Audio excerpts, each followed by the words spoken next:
북한 김정은 국무위원장이 연일 강경 발언을 쏟아내고 있습니다. 이번엔 대한민국이 제1의 적대국이자 불변의 주적이라면서 전쟁이 일어나면 완전히 점령해 공화국에 편입시키는 내용을 헌법에 담으라고 지시했습니다. 북한은 또 대한민국을 화해와 통일의 상대로 여기는 건 심각한 시대적 착오라면서 조국평화통일위원회를 비롯한 대남기구를 폐지했습니다. 취재기자 연결합니다. 최두희 기자. 네, 통일부에 나와 있습니다. 네, 연말 당 전원회의 결과에 후속 조치 성격으로 나온 것으로 보이는데요. 먼저 김정은 국무위원장의 발언 내용부터 좀 자세히 전해주시죠. 네, 김정은 국무위원장은 북한 헌법에 대한민국을 철두철미 제1의 적대국으로 불변의 주적으로 간주하도록 교육 교양 사업을 강화한다는 것을 명기해야 한다고 말했습니다. 이와 관련해 북한 매체들은 어제 평양 만수대 의사당에서 우리의 국회에 해당하는 최고인민회의를 열었다고 보도했는데요. 이 자리에 참석한 김 위원장이 시정연설에서 헌법을 개정할 필요성이 있다며 이같이 말한 겁니다. 김 위원장은 대한민국은 화해와 통일의 상대이며 동족이라는 기성 개념을 완전히 지워버리고 가장 적대적인 국가로 규정짓기 위한 법률적 대책이 필요하다고도 덧붙였는데요. 이와 관련해서 오늘 오전 조선중앙TV 보도 잠시 보고 오겠습니다. 정권 붕괴와 흡수 통일을 꿈꾸면서 우리 공화국과의 전면 대결을 국책으로 하고 있고 나날이 폐악해지고 오만무리해지는 대결 광증 속에 동족의식이 거세된 대한민국 족속들과는 민족 중흥의 길, 통일의 길을 함께 갈 수 없다는 것. 김 위원장은 또 전쟁이 일어나는 경우 대한민국을 완전히 점령하고 공화국 영역에 편입시키는 문제를 반영하는 것이 중요하다고 말했습니다. 그러면서 남쪽 국경선이 명백히 그어진 이상 불법, 무법의 북방 한계선, 다시 말해 NLL을 비롯한 어떤 경계선도 허용될 수 없고 대한민국이 북한 영토를 조금이라도 침범한다면 전쟁 도발로 간주하겠다고 위협했습니다. 네, 발언의 수위가 상당히 높은데 김 위원장의 이번 발언 어떻게 평가해야 될까요? 네, 통일부 당국자는 체제에 대한 불안감과 대남 자신감 결여 그리고 자유민주주의 체제로의 흡수 통일에 대한 두려움이 자리 잡고 있다고 분석했습니다.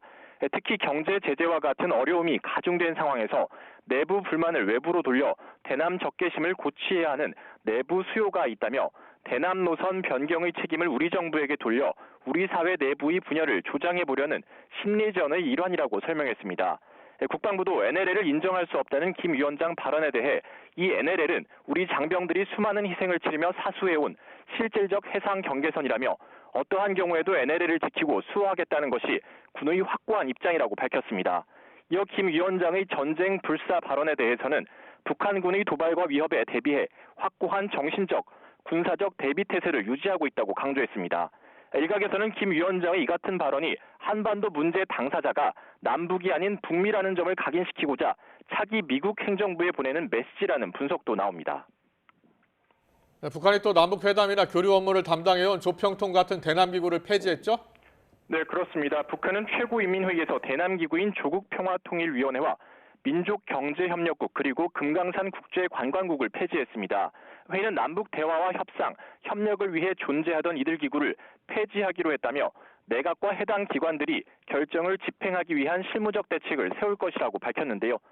김 위원장이 지난해 말 전원회의에서 대남기구 정리를 언급한 이후 지시 이행에 속도를 내는 모습으로 앞서 북한은 대남 국영 라디오인 평양방송도 중단했습니다. 김 위원장은 또 남북 교류 협력의 상징이던 경의선의 북측 구간을 회복 불가한 수준으로 완전히 끊어놓는 등 접경 지역의 모든 연계 조건을 철저히 분리시키라고 지시했는데요. 아울러 평양에 있는 조국 통일 3대 헌장 기념탑도 철거하라고 지시하면서 김일성 주석의 통일 업적을 선전하는 상징물까지 철거하겠다고 밝혔습니다. 이 금강산 국제관광국 폐지 결정 등을 고려하면 북한이 금강산과 개성공단의 우리 측 자산을 마음대로 운영하겠다는 뜻을 내비친 것으로 풀이됩니다. 지금까지 통일외교 안보부에서 YTN 최두입니다. 윤석열 대통령은 북한의 선 넘은 도발에 전쟁이냐 평화냐 협박은 안 통한다면서 기존 대북 정책의 원칙을 강조했습니다. 북한이 남북 관계를 적대적 두 국가로 규정한 건 스스로 반민족, 반역사적 집단임을 자인한 거라고 비판했습니다. 취재기자 연결합니다. 조은지 기자. 네, 용산 대통령실입니다. 네, 윤석열 대통령이 북한의 각종 도발에 직접 대응에 나선 건 처음인 것 같은데요. 어떤 언급이 있었습니까? 네, 연초부터 북한의 대남 공세가 전방위로 이어졌지만 윤 대통령은 1일 신년사에서도 지난주 새해 첫 국무회의에서도 직접적인 언급을 하지 않았습니다. 오늘 강력한 맞대응에 나섰습니다. 윤 대통령은 북방 한계선 NLL 인근 포병 사격과 탄도미사일 발사 등 북한의 잇따른 도발을 대한민국을 균열시키기 위한 정치 도발이라고 규정했습니다. 오는 4월 총선을 앞두고 윤석열 정부에 부담을 주고 남남 갈등을 유발하려는 일종의 심리전이라고 보는 건데요. 윤 대통령은 우리 군은 압도적인 대응 역량을 갖추고 있다. 도발 위협에 굴복해 얻는 가짜 평화는 우리 안보를 더 큰 위험에 빠뜨릴 뿐이라면서 강력한 경고에 나섰습니다. 북한이 도발해온다면 우리는 이를 몇 배로 응징할 것입니다. 전쟁이냐 평화냐를 협박하는 재래의 위장평화 전술은 더 이상 통하지 않습니다. 우리 국민과 정부는 하나가 되어 북한 정권의 기만 전술과 선전선동을 물리쳐 나아가야 합니다. 윤 대통령은 또 북한이 남북 관계를 동족이 아닌 적대적 두 국가로 규정한 건 북한 정권 스스로가 반민족적, 반역사적 집단이라는 사실을 자인한 거라고 비판했습니다. 김정은 북한 국무위원장이 지난해 12월 30일 남한을 적대적 교전국으로 칭한 이후 이를 거론한 건 이번이 처음입니다. 윤 대통령은 하지만 대한민국을 위협하는 건 북한 정권이지 주민이 아니라면서 이탈 주민은 따뜻하게 포용해야 한다고 말했습니다. 이들은 우리 헌법상 대한민국 국민이며 우리와 똑같이 자유와 인권, 번영을 누릴 권리를 가진 같은 민족이라고 설명했습니다. 윤 대통령은 탈북민이 우리 사회에 잘 정착할 수 있도록 관심과 지원을 아끼지 않겠다면서 통일부에 북한 이탈 주민의 날 제정을 추진하라고 지시했습니다. 김정은 정권이 가장 민감해하는 북한 인권 문제를 정면으로 겨냥해 우리도 분리적 사고, 갈라치기에 나섰다는 해석이 나옵니다. 지금까지 용산 대통령실에서 YTN 조은지입니다. 푸틴 러시아 대통령이 올 봄쯤에 북한을 방문할 가능성이 커지고 있습니다. 러시아를 찾은 최선희 북한 외무상과 조율할 걸로 보이는데 두 나라의 무기 거래도 협의 내용으로 거론됩니다. 서봉국 기자의 보도입니다. 러시아는 북한은 가장 가까운 이웃이고 모든 분야에서 관계를 발전시키려 한다며 푸틴 대통령의 방북을 희망했습니다. 지난해 9월 러시아에서 열린 김정은 위원장과의 정상회담에서 초청을 수락한 데 따른 것입니다. 푸틴 대통령의 방북이 이루어진다면 3월 대통령 선거 이유가 될 것으로 보입니다. 구체적인 일정은 외교 채널을 통해 합의될 것이라고 설명했는데 현지 시간 16일에는 최선희, 라브로프 간 북러 외무장관 회담이 예정돼 있습니다. Мы надеемся, что такой визит состоится, что президент России посетит в обозримом будущем. Сроки такого визита будут. 북한의 탄도미사일 발사에 맞춰 17일까지 나흘간 러시아를 찾는 북한 최선희 외무상은 푸틴도 직접 만날 것으로 관측됩니다. 이에 따라 러시아 언론들은 물론 AP 등 서방 언론들도 협의 내용 중 양측의 무기거래 가능성을 제기하고 있습니다. 북러 간 무기거래 의혹에 대한 국제적 우려가 커지고 있는 상황에서 러시아의 무기고를 채우기 위한 거래가 강화될 수 있다는 예상입니다. There are fears of increasing weapons trade between the two countries as Moscow scrambles to replenish supplies for its war in Ukraine. 북한과 무기거래 의혹이 제기될 때마다 유엔 안보리 결의에 위반된다며 근거 없다고 일축한 러시아. 하지만 자국 전문가들도 러시아는 우크라이나 전쟁 지속을 위해 군사 장비와 포탄이 필요하고 북한은 탄도 미사일 등과 관련해 러시아와 군사협력이 필요하다고 인정하는 상황이어서 양측 협의 내용에 대한 관심이 증폭되고 있습니다. YTN 서봉국입니다. 북한이 핵무기를 실제 사용할 위험이 있는 상황에서 미국은 비핵화를 대북 정책 뒷손이로 두고 북한과 관계 정상화에 주력해야 한다고 과거 북핵 협상 미국 전문가가 주장했습니다. 로버트 갈루치 조지타운대 명예교수는 최근 외교안보 전문지 내셔널 인터레스트 기고에서 2024년 동북아시아에서 핵전쟁이 일어날 수 있다는 생각을 최소한 염두에는 둬야 한다고 전제하고 이처럼 밝혔습니다. 갈루치는 1994년 1차 북핵 위기 당시 미 국무부 북핵 특사로 대북 협상을 담당하면서 북한의 핵무기 개발 중단을 대가로 관계 정상화를 약속한 북미 제네바 협의를 이뤄냈습니다. 국민의힘 한동훈 비상대책위원장이 더불어민주당 이재명 대표 지역구가 있는 인천을 찾아 이 대표가 출마하는 곳에서 승리하는 건 한석 이상의 의미가 있다면서 지지를 호소했습니다. 험지 출마를 피하지 않겠다고 밝힌 원희룡 전 국토부 장관은 이 대표 지역구에 온몸으로 도전하겠다며 사실상 출사표를 던졌습니다. 취재기자 연결합니다. 나혜인 기자.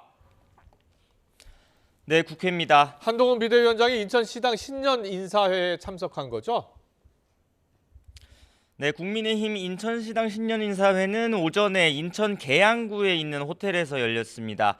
바로 옆에 계양을이 민주당 이재명 대표 지역구여서 관심이 쏠렸는데 한동훈 비대위원장 역시 의미를 부여했습니다. 이 대표가 출마하는 지역이라면 어디든 먼저 나설 후보들이 많다며 동행한 원희룡 전 장관을 추켜 세웠습니다. 여러분, 지금 이재명 대표의 민주당은 우리가 알던 과거의 그 민주당이 아닙니다. 이재명 대표가 출마하는 곳에서 우리가 승리하는 것은 상징적인 의미가 있고 그 한석 이상의 의미가 있습니다. 한 위원장은 이와 함께 정치개혁 후속 공약으로 국회의원 수를 현재 300명에서 250명으로 줄이는 입법을 하겠다고 약속했습니다. 지난 대선 때부터 이재명 저격수를 자처해온 원희룡 전 장관은 사실상 총선 출사표를 던지며 화답했습니다. 이재명 대표를 우리 정치를 가로막는 돌덩이라고 주장하면서 자신이 온몸으로 치우겠다고 이 대표 지역구에 도전할 뜻을 내비쳤습니다. 네, 지금 이재명 대표 복귀 시점이 궁금한데요. 언제로 정해졌습니까?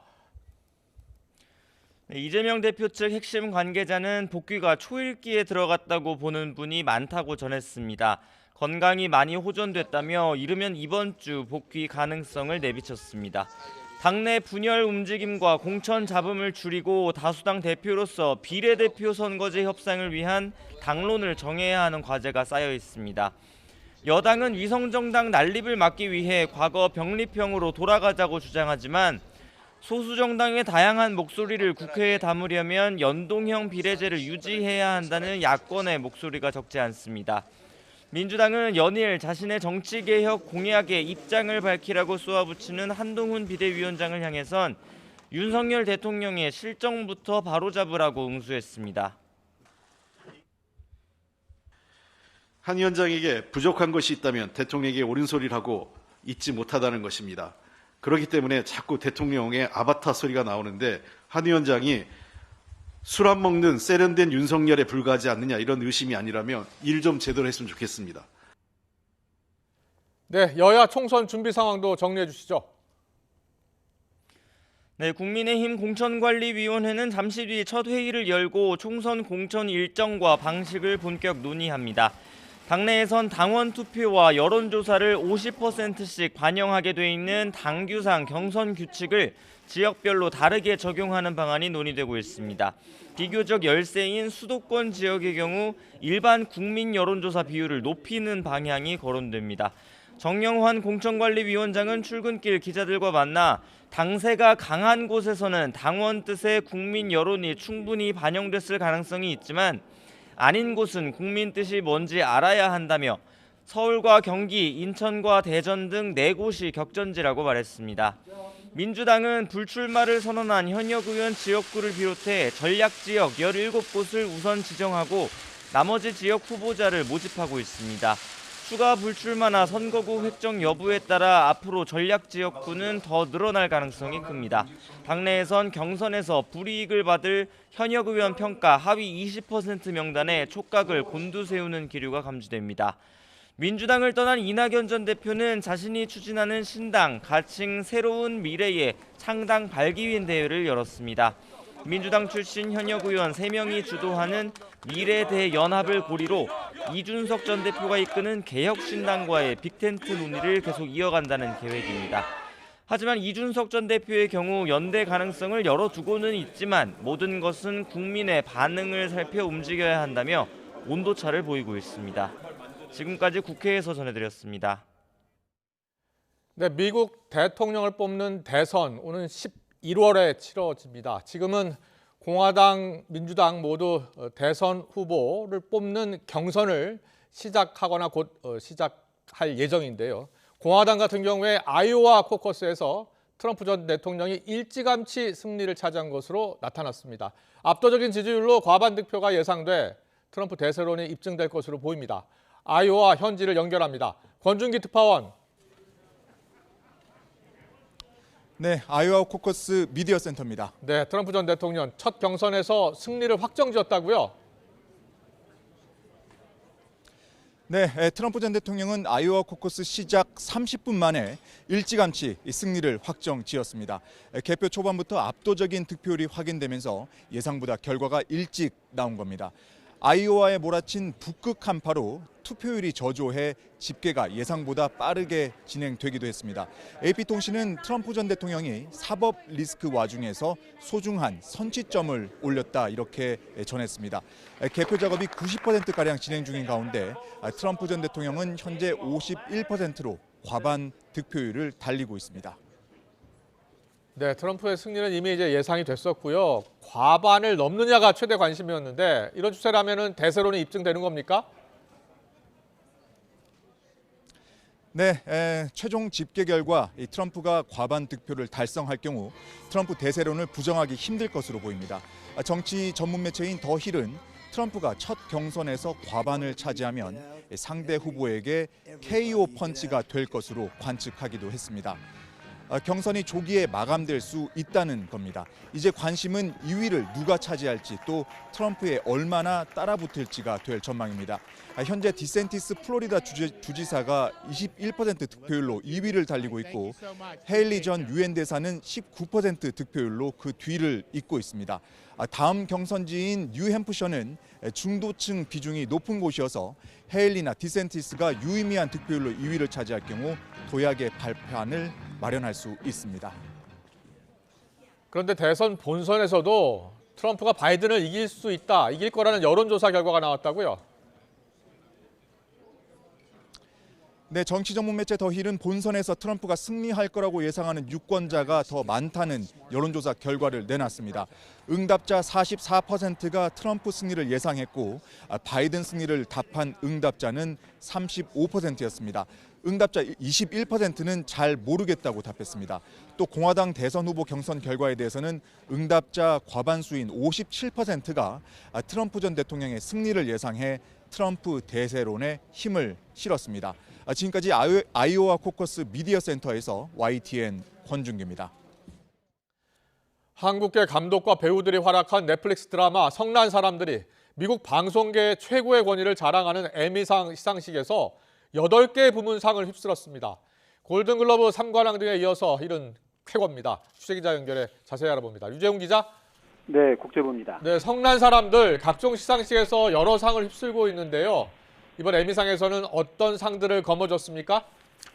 네, 75회 에미상 시상식이 현지 시간 15일 미국 로스앤젤레스 피콕 극장에서 열렸습니다. 한국계 이성진 감독이 각본을 쓰고 연출한 성난 사람들은 미니시리즈 TV 영화 11개 부문 후보로 올라서 수상에 많은 관심이 쏠렸었는데요. 감독상과 작가상, 캐스팅상, 여우주연상 등 최종 8개 부문의 상을 휩쓸며 또다시 할리우드 스타들이 총출동한 영화 방송 시상식을 압도했습니다. 특히 스티븐 연은 여기에서도 나무주연상을 받았습니다. 스티븐 연은 경쟁자였던 블랙버드의 테런 에저턴, 다머의 에반 피터스, 위어드의 데니얼 레디클리프 등 배우들을 제치고 수상의 영예를 안았습니다. 10부작인 성난 사람들은 지난해 4월 공개된 직후 넷플릭스 시청 시간 10위 안에 5주 연속 이름을 올리는 등 세계적으로 흥행했습니다. 네, 성난 사람들은 앞서 골든글로브상이나 크리틱스 초이스 상도 휩쓸었었는데요. 앞으로 또 어떤 상의 후보로 올라 있습니까? 네, 말씀하신 대로 앞서 성난 사람들은 지난 7일 골든글로브 시상식에서 작품상, 나무주연상, 여우주연상 등 3관왕을 차지했습니다. 그리고 이어진 14일 미국과 캐나다의 방송 영화 비평가 600여 명으로 구성된 크리틱스 초이스표가 주는 시상식에서도 작품상, 나무주연상, 여우주연상, 여우조연상 등 4관왕을 휩쓸었습니다. 오늘 에미상에 이어 다음 달에는 미국 배우조합상 시상식이 예정돼 있습니다. 여기에도 성난 사람들은 TV 영화 미니시리즈 부문에서 나무주연상과 여우주연상, 스턴트 앙상블상 등 3개 후보로 올라 있어 역시 수상에 대한 기대가 이어지고 있습니다. 지금까지 국제부에서 전해드렸습니다. 최근 사과와 배를 비롯한 과일값이 고공행진 중인데요. 설 명절을 앞두고 정부가 대책 마련에 나섰습니다. 비축 물량과 자금을 투입해서 가격 관리에 나서겠다는 건데요. 경제 활성화를 위해 관광 숙박 쿠폰도 발행합니다. 최상목 부총리 겸 기획재정부 장관의 발언 들어보겠습니다. 먼저 성수품을 역대 최대 26만 톤을 공급하고 할인 지원에 전년 2배 이상인 840억 원을 투입하여 가격을 전년보다 낮게 관리하겠습니다. 특히 사과, 배도 평년 수준으로 공급을 대폭 확대하여 20%대인 가격 상승률을 한 자릿대로 관리할 계획입니다. 2월 여행 가는 달을 맞아 숙박 쿠폰 20만 장을 순차 배포하는 등 국내 관광 활성화를 지원하겠습니다.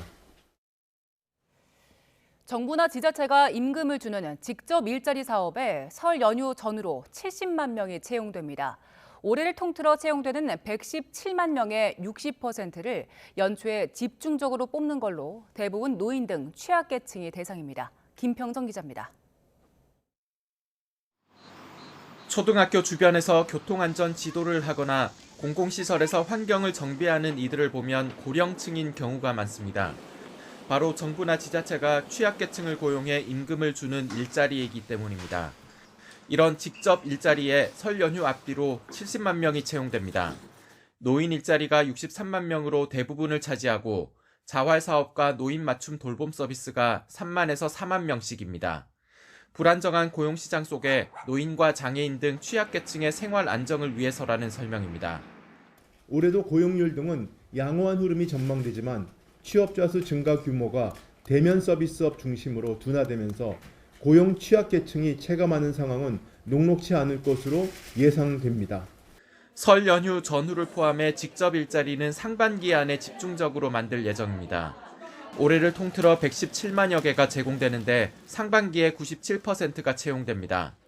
취약계층의 생계 안정을 위해 직접 일자리 사업은 1분기 90%, 상반기 내 97% 이상 채용할 수 있도록 노력하겠습니다.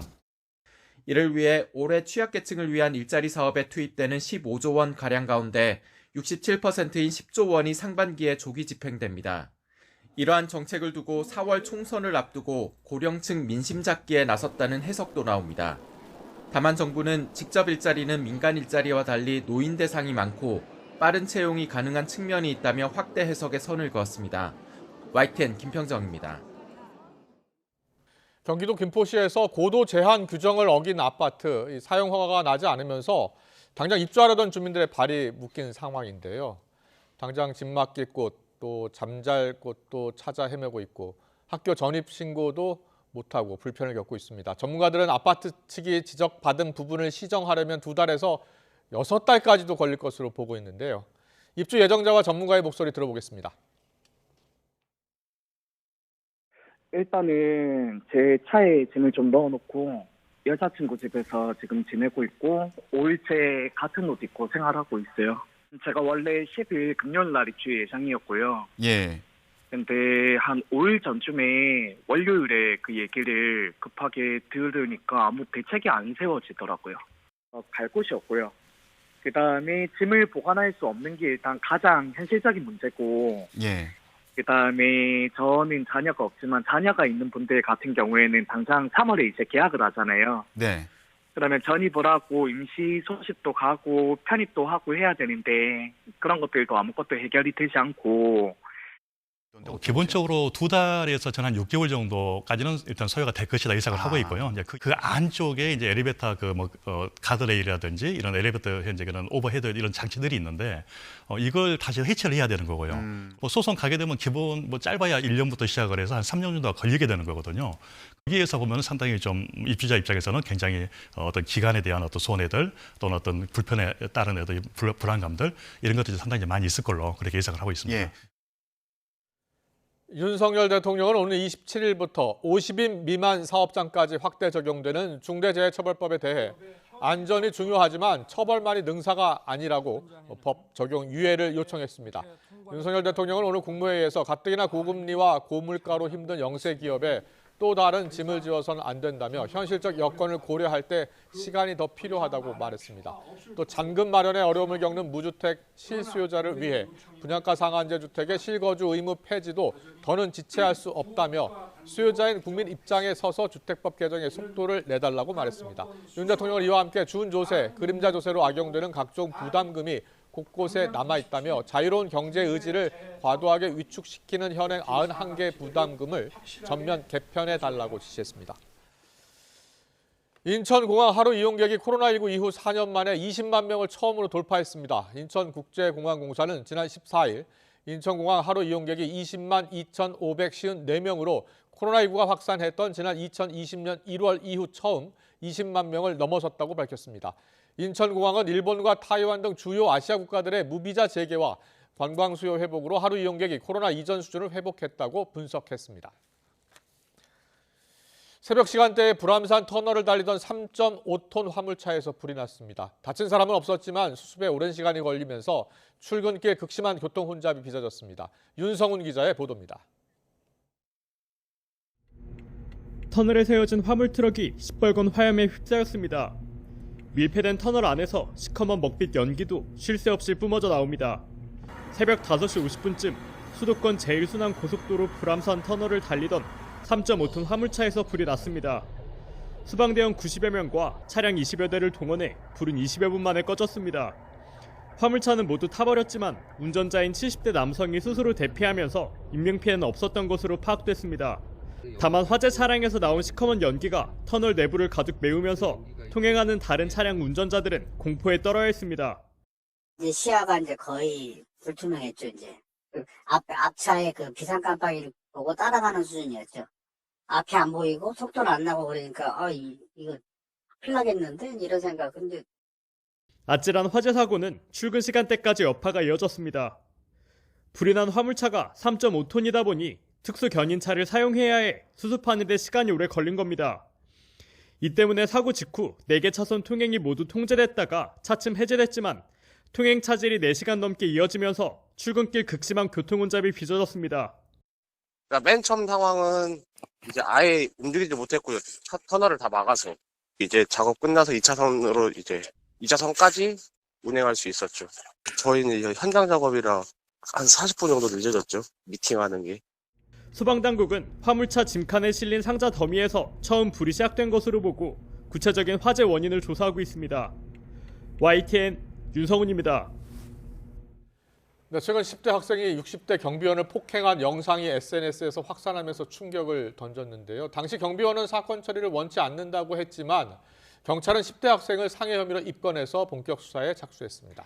불법 촬영 혐의로 조사를 받고 있는 축구 선수 황의조 씨는 피해자에게 2차 가해를 한 혐의로 추가 입건됐습니다. 사건 사고들 손정혜 변호사와 함께 짚어보겠습니다. 어서 오세요. 어서 오십시오. 안녕하세요. 안녕하세요. 60대 경비원과 10대 학생이 몸싸움을 벌이는 영상이 처음에 공개가 되면서 충격을 받은 분들이 많았어요.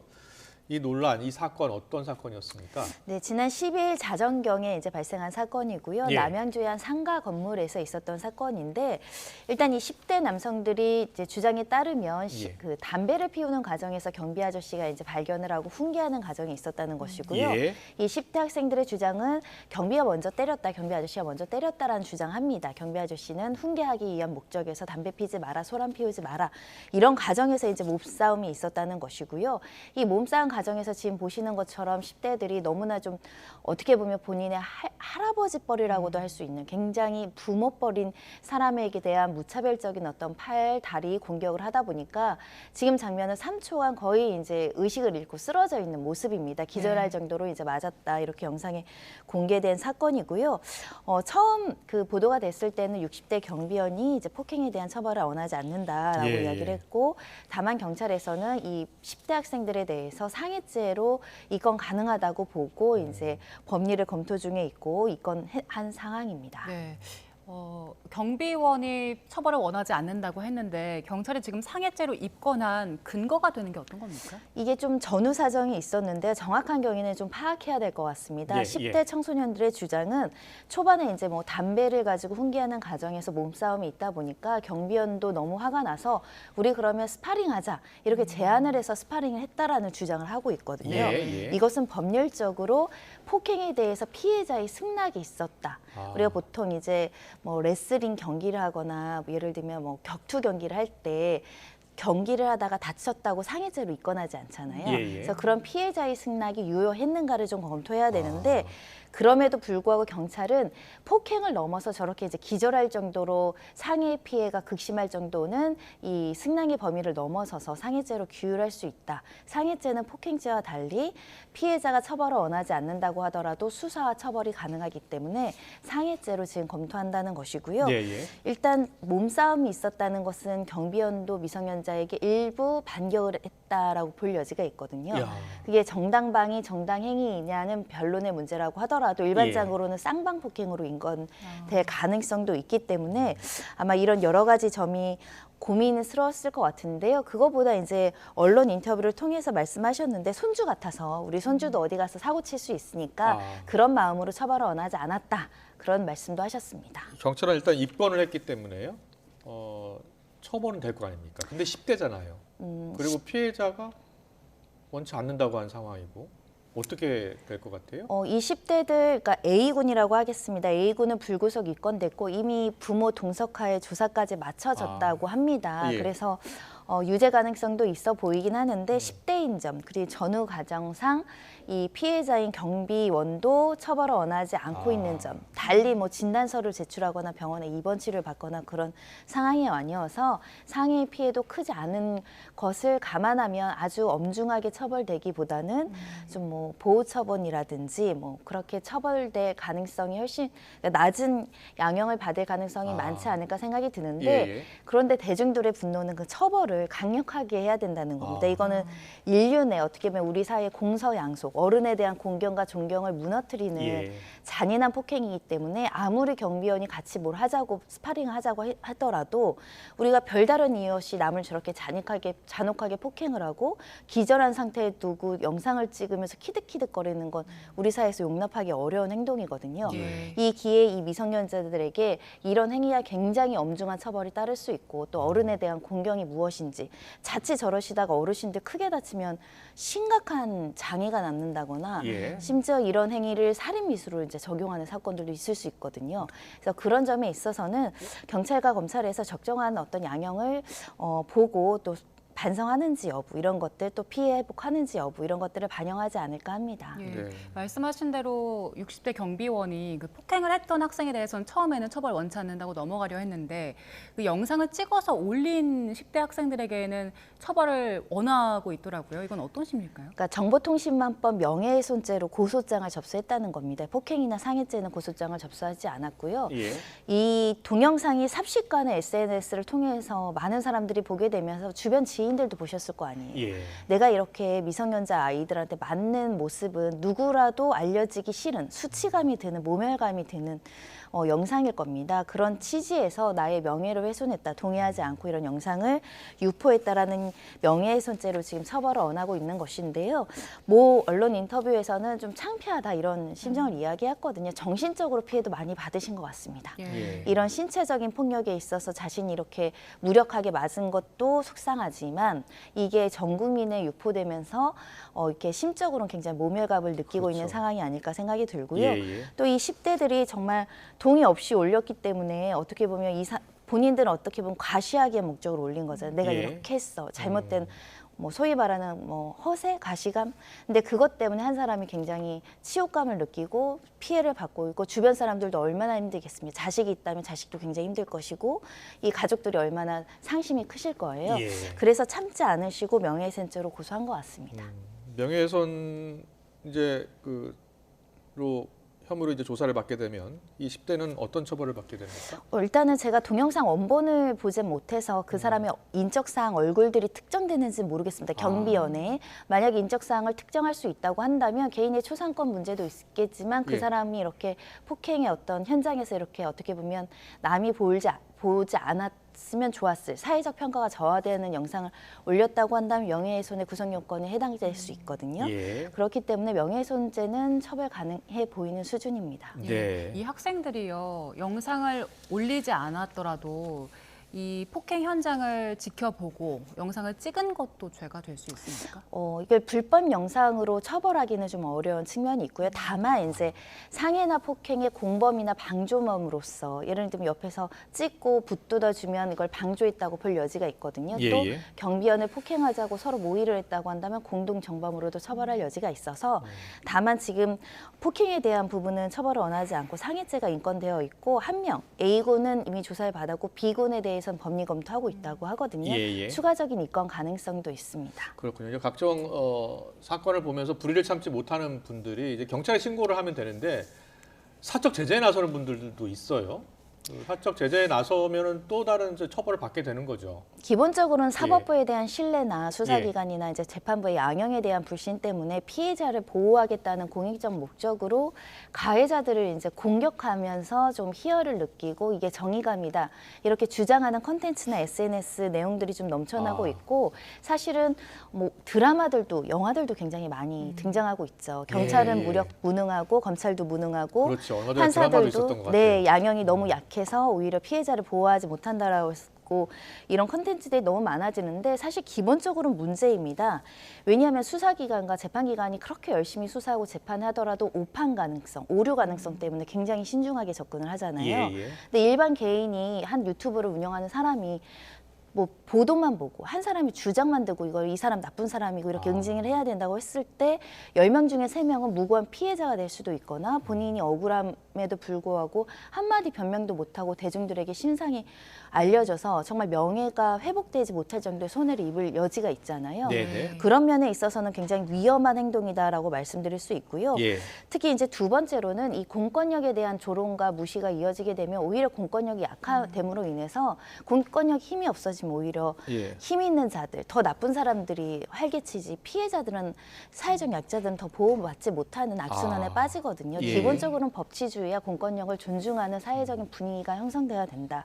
이런 말씀드릴 수 있고 특히 이런 뭐 무슨 SNS를 통해서나 이렇게 하는 분들이 기본적인 목적은 영리 목적입니다. 네. 정의감보다 영리 목적으로 사적 제재 뭐 누구 뭐 신상 공개 이렇게 하는 경우 있잖아요. 예. 그러니까 영리 목적으로 하다 보면 지나치게 선정적이거나 지나치게 일방적 주장을 담을 가능성이 많다는 점에서는 보시는 분들은 항상 객관적이고 중립적인 시각을 유지하셔야 될 것 같습니다. 예. 일단 사적 제재 같은 경우에는 폭력에 관한 처벌법으로 처벌받을 수 있고 그리고 또 명예훼손죄도 적용시킬 수 있겠네요. 영상을 유포했다면. 네, 일반적으로 정보통신망법 명예훼손죄가 그 처벌이 되는데 고소고발도 굉장히 많이 접수되고 있다고 합니다. 수사기관에서는요. 그렇군요. 그러니까 설사 그 사람이 유죄 판결을 받은 사람이라고 하더라도 예. 신상공개 제도를 운영하고 있는 우리나라에서 다른 방식으로 신상공개를 하는 것은 그렇게 본인이 되는 처벌받을 수 있습니다. 예. 알겠습니다. 다음 사건 짚어보겠습니다. 유기된 반려견이 주인에게 돌아갔는데 다시 버려졌습니다. 그런데 그때 인식칩이 제거된 채로 버려졌더라고요. 어떤 일이 있던 겁니까? 네, 반려견들 어떻게 보면 그 동물 사랑하시는 분들 입장에서 역대급 사건이다 이렇게 지금 회자되고 있는 사건인데요. 충남 천안에서 편의점에 한 강아지 2마리가 이제 유기가 된 상태로 발견됐습니다. 푸들과 말티즈라고 알려지고 있는데 그래서 이제 동물보호센터로 옮겨졌고 동물보호센터에서 보니까 요즘에는 내장 칩으로 이게 이제 이 반려동물 등록 사항들이 이제 그 정보가 내장되어 있거든요. 그래서 쉽게 이 반려견의 소유주와 연락이 닿을 수 있고 바로 찾아가라, 빨리 찾아가라. 그러지 않으면 동물 학대로 이제 문제 삼겠다. 이렇게 이제 주장을 해서 인계를 했다는 겁니다. 소유주한테. 근데 또 다시 이 소유자가 모 근처에서 또 2마리를 이제 다시 유기를 한 거죠. 근데 문제는 이 그러니까 반려견들의 상태를 봤더니 내장칩이 신체 일부에 있었는데 그것을 생쌀을 찍고 그 내장칩을 빼서 적절하게 치료도 하지 않은 상태로 유기를 했다라는 사실이 알려지면서 인간이 너무 잔인하다. 본인이 두 마리를 입양을 했을 때는 잘 키울 목적으로 보호할 목적으로 했는데 어떻게 두 번씩이나 이렇게 버릴 수 있느냐. 그리고 이렇게 동물보호센터에서 경고를 준 거잖아요. 버린 행위가 잘못된 것을.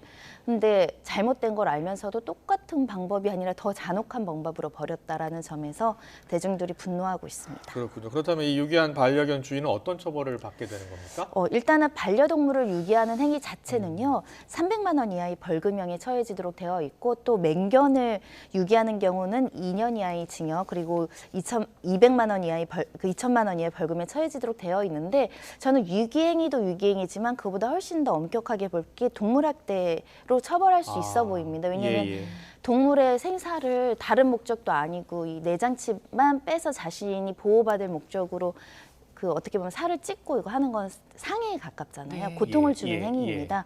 이것도 동물학대로서 도구로 이제 상해하는 행위에 해당하지 않을까 생각이 들고요. 이게 적용되면 3년 이하의 징역 3천만 원 이하의 벌금형에 처해질 수 있습니다. 다음 사건도 짚어보겠습니다. 축구 선수 황의조 씨가 불법 촬영 혐의로 입건돼서 수사를 받고 있는데 2차 가해 혐의로도 추가 입건이 됐네요. 네, 그 변호인, 그러니까 법무법인 소속 변호인과 황의조 씨 2명에 대해서 추가 입건이 이루어졌다고 하는데요. 성폭력 처벌법상 이제 신상 공개를 했다. 피해자의 신상은 아무나 누구든지 공개해서는 안 되고 뭐 이름뿐만 아니라 나이, 직업, 그리고 이 사람의 학력, 그리고 사진 당연히 공개할 수 없도록 규정되어 있고 그 규정뿐만 아니라 3년 이하의 징역 3천만 원 이하의 벌금형에 처해지는 범죄로 규정되어 있는데 황의조 선수 측이 본인들의 어떤 반론을 제기하면서 입장을 보도자료로 내면서 변호인 입을 통해서 이 여성의 직업과 일부 신원 정보를 누설을 했거든요. 그 부분을 이제 언론에서도 문제 삼았고 피해자 측에서도 강력히 항의했던 사건인데 일단은 변호인이 발표를 하긴 했지만 변호인이 발표할 때는 의뢰인의 동의 받지 않고 의뢰인에게 알리지 않고 이렇게 하긴 어렵다. 그래서 황의조 씨도 알고 있었을 수 있다라고 해서 황의조 씨도 이 신상 정보에 대해서 2차 가해 그 부분을 이제 추가로 입건을 해서 수사하겠다라는 겁니다. 네, 그럼 2차 가해 혐의로 이제 입건이 됐고 불법 촬영 혐의로도 지금 입건이 된 거잖아요. 유무죄를 가를 어떤 쟁점 뭐가 될까요? 두 가지입니다. 명시적인 동의가 있었느냐, 묵시적인 동의가 있었느냐인데 황의조 선수 측의 주장은 좀 자세히는 제가 확인해보지 않았기 때문에 변호인 의견서에 구체적으로 어떤 주장이 있었는지 모르겠지만 전반적으로는 피해자가 묵시적으로 동의를 한 것으로 자기는 알고 있고 휴대폰도 잘 보이는 데 위치했을 뿐만 아니라 나중에 알고도 이것을 같이 본 적도 있다라는 취지 또 일부는 또 이 여성이 촬영한 적도 있었다는 주장을 하고 있는 것 같고요. 근데 피해자 측에서는 보통의 이런 성폭력 어떤 처벌법상의 동의라는 것은 명시적으로 물어보고 명시적 동의를 거쳐야 되는데 어떻게 묵시적인 동의를 해석할 수 있느냐 물어본 적도 없고 나중에 모르고 알고 나서도 여러 차례 이제 지워달라고 항의를 했었다. 그렇기 때문에 동의한 바가 전혀 없었고 그 불법 촬영물이고 나중에 삭제해달라고 했는데도 삭제해주지 않아서 이런 상황이 발생했다. 이런 주장이 지금 부딪히고 있는 상황입니다. 지금 황의조 선수 그 비공개로 소환 조사를 받고 있거든요. 이전에 뭐 고 이선균 씨라든지 지드래곤 공개 수사를 받던 것과는 좀 다른 모습인데 경찰이 비공개 소환 조사 이어가는 이유가 있습니까? 일단 이게 원칙적인 모습이 아닐까 싶습니다. 수사 공보 규칙도 이제 무죄 추정의 원칙에 따라서 피의자라고 하더라도 너무 지나치게 어떤 신원이나 이 포토라인을 세우는 것을 원칙적으로 이제 제한하고 있기 때문에요. 비공개 소환이 맞지 않을까 생각이 들고 또 고 이선균 씨 사건에 많은 뭐 여러 가지 이제 여론상의 질타도 있었기 때문에 비공개하지 않았을까 생각이 들어서요. 결국은 대중 연예인들에 대한 시각과 이렇게 스포츠 선수에 대한 잣대도 좀 수사기관이 일관되지 않다라는 점은 피할 수 없는 비판이 아닐까 생각이 들고요. 특히 황의조 선수 측은 지금 굉장히 강하게 무죄를 주장하고 있거든요. 그래서 방어권 보장 차원에서도 비공개 소환해서 본인의 어떤 변명이나 주장도 충분히 반영한 상태에서 최종적인 결론이 나야 되지 않을까 합니다. 네, 주요 사건의 법적 쟁점 짚어봤습니다. 손정혜 변호사와 함께했습니다. 잘 듣습니다. 고맙습니다.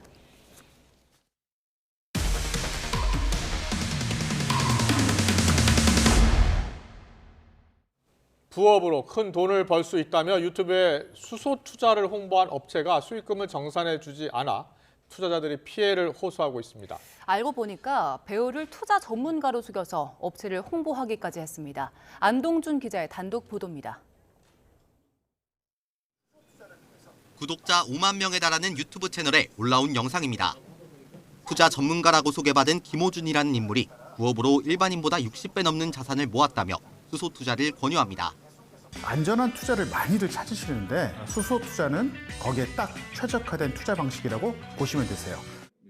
지난달 말 직장인 A씨는 이 영상을 보고 업체에 200만 원을 입금해 실제로 수익금도 받았습니다. 그렇게 투자한 돈은 모두 2천만 원. 하지만 며칠 뒤 업체는 점검을 진행한다는 이유로 갑자기 수익금 정산을 중단했습니다. 실제로 조그만 수익이 다 들어오니까 이게 거짓말은 아니라는 생각이 계속 들었던 것 같아요. 그래서 저도 모르게 그냥 뭔가 홀린 듯이 그냥 입금하게 되더라고요. 알고 보니 영상에 나온 남성은 투자 전문가가 아닌 배우로 드러났습니다. 업체와 한패가 아니냐는 의심이 이어지자 대본을 받고 투자 전문가를 연기한 거라며 자신도 피해자라고 주장하고 나섰습니다. 저는 이 영상이 광고로 쓰일 즉 참고용, 레퍼런스 영상이라고 생각했으나 결과물에는 연출된 상황이라는 문구조차 없어서 홈페이지에 적힌 정보도 허위 사실이 많았습니다. 지난 2017년 한국전력공사와 협약을 체결했다고 적었지만 한전에 확인한 결과 거짓이었습니다. 업체 홈페이지에 적힌 주소도 직접 가봤더니 엉뚱한 곳이었습니다. 이곳에는 같은 대표자 이름을 가진 업체가 있지만 수소를 투자하는 업체는 아니었습니다. 지금까지 사기 피해를 호소하는 투자자만 10여 명에 이른 것으로 알려졌습니다. 고소장을 접수한 경찰은 피해자들이 입금한 계좌와 홈페이지 IP 주소 등을 통해 업체를 추적하고 있습니다. YTN 안동준입니다. 중국 기업의 반도체 기술을 유출한 혐의를 받는 전 삼성전자 연구원이 구속의 갈림길에 섰습니다. 서울중앙지방법원은 오늘 부정경쟁방지법 위반 혐의를 받는 삼성전자 전 수석연구원 A씨에 대한 구속 전 피의자 신문을 진행했습니다. A씨는 지난 2014년 반도체 생산에 필요한 삼성전자 공정 기술을 중국 청두에 있는 반도체 업체에 넘긴 혐의 등을 받고 있습니다. 오는 20일 임기를 마치는 김진욱 고위공직자 범죄수사처장이 일기 공수처에 대한 안팎의 비판을 겸허히 받아들인다고 말했습니다. 다만 제기된 비판들의 오해도 있다면서 공수처는 정년이 보장되지 않아 검사들의 신분 불안이 있고 다른 기관들이 공수처에 협력할 법적 의무가 없어 협조를 구하기 어려운 점 등 구조적 문제도 있다고 설명했습니다. 세금 도둑 잡아와라 투명사회를 위한 정보공개센터 등 5개 시민단체가 검찰 특수활동비 자료 불법 폐기 의혹을 수사하라면서 서울중앙지방검찰청에 고발장을 제출했습니다. 이들 단체는 2017년 상반기 무렵 대검찰청과 서울중앙지검을 포함해 전국 검찰청 59곳에서 특수활동비 지출 자료가 무단 폐기된 사실을 확인했다며 명백한 현행법 위반이라고 주장했습니다. 교사 노조에 이어 전국 교직원 노동조합도 늘봄학교 강행 중단을 요구했습니다. 전 교조는 정부 서울청사 앞에서 기자회견을 열고 정부가 인력과 예산 없이 늘봄학교 확대만 강요하면서 학교 현장이 혼란에 빠지고 늘봄 업무가 교원들에게 전가되고 있다며 이같이 촉구했습니다. 지난 2017년 11월 15일 경북 포항에서 발생한 지진의 피해 보상을 주장하는 시민단체가 문재인 전 대통령을 검찰에 고발했습니다. 포항지진범시민대책본부는 포항지진이 문재인 정부의 탈원전, 신재생에너지 개발 사업과 인과관계가 있다고 주장했습니다.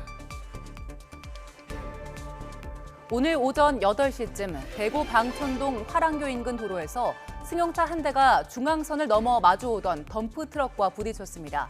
이 사고로 승용차가 전복되면서 30대 여성 운전자가 심정지 상태에 빠졌다가 심폐소생술로 회복해 병원 치료를 받고 있습니다. 또 사고 수습을 위해 편도 5차로 중 3개 차로가 통제되면서 출근길 일대 도로가 극심한 혼잡을 빚었습니다. 오늘 오전 8시 반쯤 충남 당진시 대덕동에 있는 왕복 2차선 도로에서 승용차가 길을 건너던 90대 여성을 덮쳤습니다. 이 사고로 심정지 상태에 빠진 여성이 병원으로 옮겨졌지만 숨졌습니다. 정부와 전세 사기에 가담한 걸로 의심되는 공인중개사 2,600여 명에 대한 3차 특별 점검을 진행한 결과 429명의 위반 행위를 적발했습니다. 국토부는 적발된 공인중개사들의 위반 행위 483건 가운데 68건을 경찰에 수사 의뢰했고 188건에 대해선 자격 취소나 등록 취소 등 행정처분이 진행되고 있다고 설명했습니다. 네, 강추위는 점차 누그러지겠지만 내일은 오후 늦게부터 전국에 비나 눈이 예보돼 있습니다. 자세한 날씨는 기상캐스터 연결해서 알아봅니다. 고은재 캐스터. 네, 난지 한강공원에 나와 있습니다. 오늘 낮부터 추위가 풀린다고 했는데요. 많이 누그러졌습니까? 네, 오후가 되면서 공기가 점차 부드러워지고 있습니다. 현재 서울 기온은 영상 2도로 오늘 아침보다 무려 9도가량 크게 올랐는데요. 앞으로 기온은 영상 4도까지 오르겠습니다. 이후로도 한 주 동안 큰 추위는 없겠는데요. 다만 하루 사이 일교차가 10도 이상 크게 벌어지는 데다가 날씨 변덕도 심해서 감기에 걸리기 쉽겠습니다. 건강관리 잘해주시기 바랍니다. 오늘 전국 대체로 맑은 하늘 보이고 있는 가운데 공기질도 깨끗해서 쾌청한 날씨가 이어지고 있습니다. 낮 동안 기온도 크게 올라 어제보다 바깥 활동하기 훨씬 수월한데요. 다만 앞으로 구름이 차차 많아지겠고 내일은 중부와 호남을 중심으로 약한 비 또는 눈 소식이 있습니다. 이 비는 내일 늦은 오후부터 수도권과 충청에서 시작해 점차 강원과 남부지방으로 확대하겠습니다. 양은 1에서 5mm로 많지 않지만 기온이 낮은 산간 지역에서는 눈으로 바뀌어 내리는 곳도 있겠습니다. 내일 아침 출근길에는 하늘만 흐린 가운데 오늘 같은 강추위는 없겠습니다. 서울 영하 2도, 광주 1도, 대구 영하 1도로 예년 수준을 웃돌겠고요. 낮 기온도 오늘과 비슷하거나 더 높겠습니다. 서울과 대전 4도, 광주 9도, 부산 12도 예상됩니다. 내일 시작되는 비와 눈은 중부에서는 모레까지, 남부에서는 주 후반까지 이어지겠고요. 특히 영동 지방에서는 강하고 많은 눈이 일요일까지 길게 내릴 수 있어서 대비가 필요하겠습니다. 남은 한 주 동안 영하권 추위는 없을 전망입니다. 한편 대기가 정체하면서 내일 수도권과 충남 지역에서는 일시적으로 초미세먼지 농도가 짙어질 가능성이 있습니다. 호흡기 질환자와 노약자는 외출하실 때 미세먼지용 마스크 꼭 챙겨주셔야겠습니다. 지금까지 YTN 고은재입니다.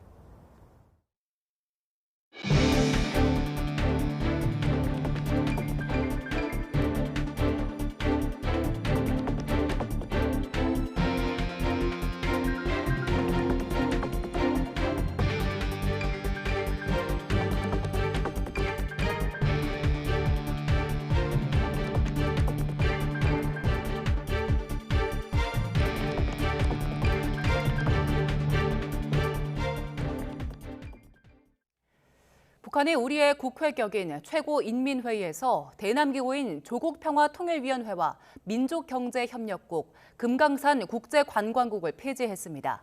조선중앙통신은 어제 평양 만수대 의사당에서 최고인민회의 제14기 제10차 회의를 열어 이같이 결정했다고 보도했습니다. 회의는 남북 대화와 협상, 협력을 위해 존재하던 이들 기구를 폐지하기로 했다며 내각과 해당 기관들은 이 결정을 집행하기 위한 실무적 대책을 세울 거라고 밝혔습니다. 네, 아니 지금 냉면이 목구멍으로 넘어갑니까? 예. 지난 2018년 평양 정상회담 당시에 나온 화제가 됐던 발언이죠. 평양 옥류관에서 냉면을 먹는 국내 재계 총수들에게 이 발언을 한 사람이 바로 리성권 당시 조국평화통일위원장이었습니다. 북한 인사가 공개석상에서 대기업 총수를 의도적으로 면박을 줬다면서 논란이 되기도 했습니다.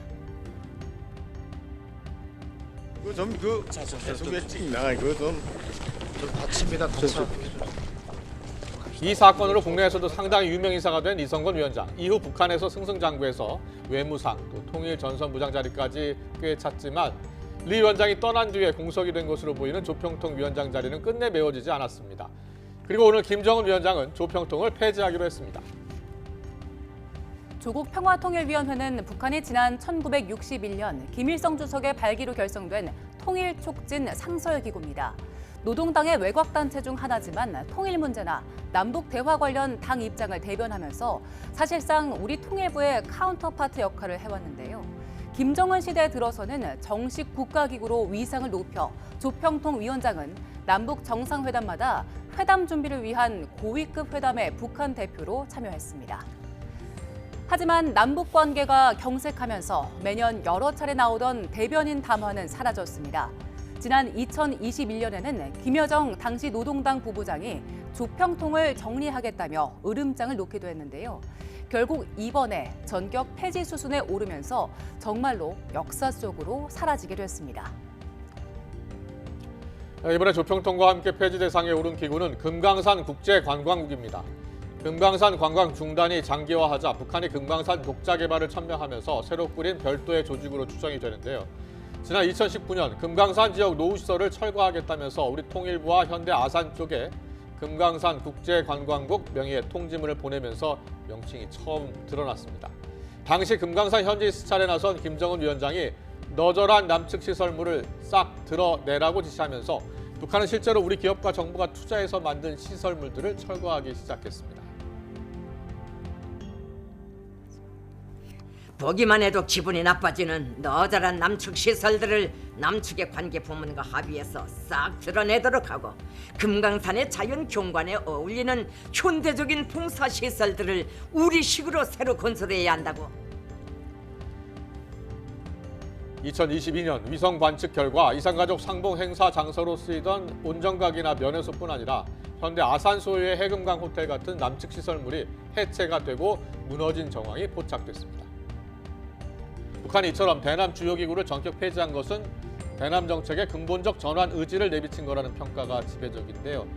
다만 우리의 국정원격인 북한 통일전선부에는 아직 별다른 변화가 포착되지 않고 있는데 현 정부 들어 더욱 강대강으로 치닫고 있는 남북 정세에 대한 우려도 커지고 있습니다. 통일부가 북한 정보를 신속하고 정확하게 파악할 수 있도록 올해부터 외국 상어비성 영상을 구입할 계획이라고 밝혔습니다. 통일부는 이를 위한 신규 예산 4억 8천여만 원을 확보했다며 이같이 설명했습니다. 통일부는 지금까지는 한국 위성에 촬영한 영상만을 분석했다며 앞으로 기존 위성 영상과 결합해 사각지대가 없는 정확한 정보 분석이 가능할 걸로 기대한다고 덧붙였습니다. 또 북한 실상에 대한 이해도를 높일 수 있도록 일부 위성 자료와 분석 결과를 공개할 방침입니다. 이스라엘이 가자 지구에서 고강도 작전을 조만간 종료할 것이라고 밝혔습니다. 전쟁이 새 국면에 접어들지 주목되는데 하지만 이란이 이라크 내에 이스라엘 첩보본부를 공격하면서 확전 우려를 부추기고 있습니다. 이종수 기자의 보도입니다. 이스라엘 국방장관이 가자 지구에서 석 달 넘게 펼친 고강도 작전을 조만간 마칠 것이라고 밝혔습니다. בצפון הרצועה השלב הזה יסתיים. בדרום הרצועה נגיע להישג הזה והוא יסתיים בקרוב. 갈란트 장관은 고강도 전투의 정확한 종료 시점은 언급하지 않았습니다. 하지만 이스라엘군의 하마스 무력화 작업이 성과를 거둬 대규모 지상전에서 정밀 작전으로 전환할 뜻을 분명히 했습니다. 가자지구 전후 구상과 관련해선 팔레스타인이 중심이 돼야 한다고 못 박았습니다.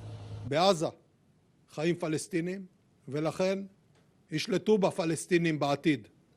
השלטון העתידי בעזה חייב לצמוח.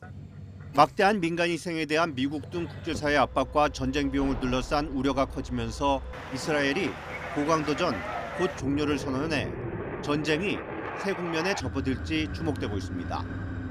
하지만 확전의 열쇠를 진 이란의 혁명수비대는 이스라엘 전쟁 축소 선언 직후 이라크 반자치 쿠르디스탄 지역에 있는 이스라엘 첩보본부와 시리아 내 극단주의 무장 세력 이슬람 국가를 공격했습니다.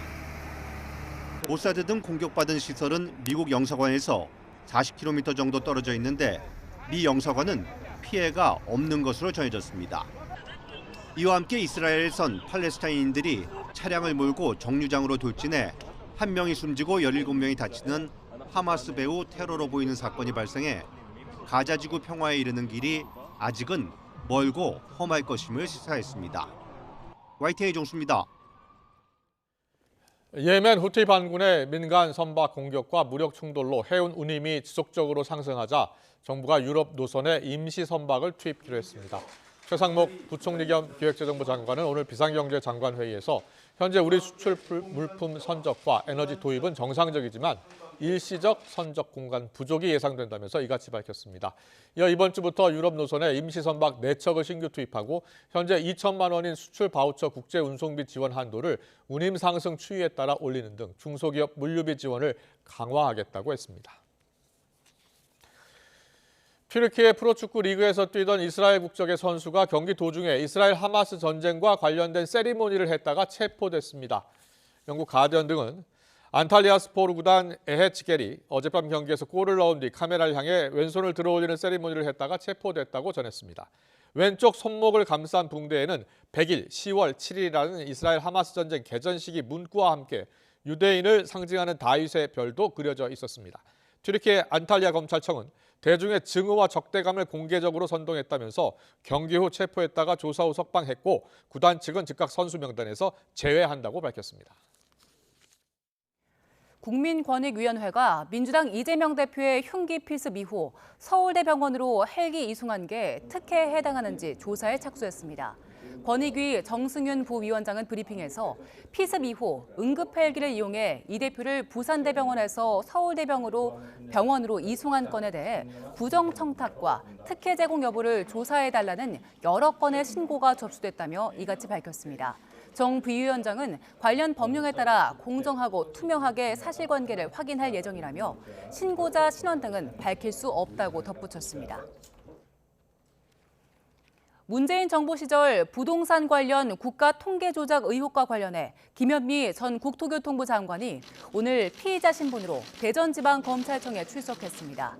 지난해 9월 감사원은 문재인 정부 청와대에서 부동산이나 소득, 분배 통계 등을 실제보다 좋아 보이도록 조작한 정황이 확인됐다며 김 전 장관과 김수현 전 청와대 정책실장 등 22명을 검찰에 수사 의뢰했습니다.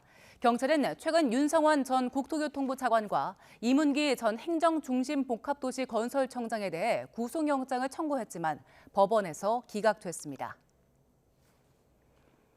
검찰 수사심의위원회가 이태원 참사 부실 대응 혐의를 받는 김광호 서울경찰청장을 재판에 넘겨야 한다고 권고했습니다. 참사를 예견할 수 있었는데도 막지 않은 과실이 인정된다고 본 건데 강제력은 없지만 검찰의 최종 결론에 영향이 적지 않을 걸로 보입니다. 김승환 기자입니다. 이태원 참사 부실 대응 혐의를 받는 김광호 서울경찰청장에 대해 검찰 수사심의위원회가 재판에 넘겨야 한다고 결론 내렸습니다.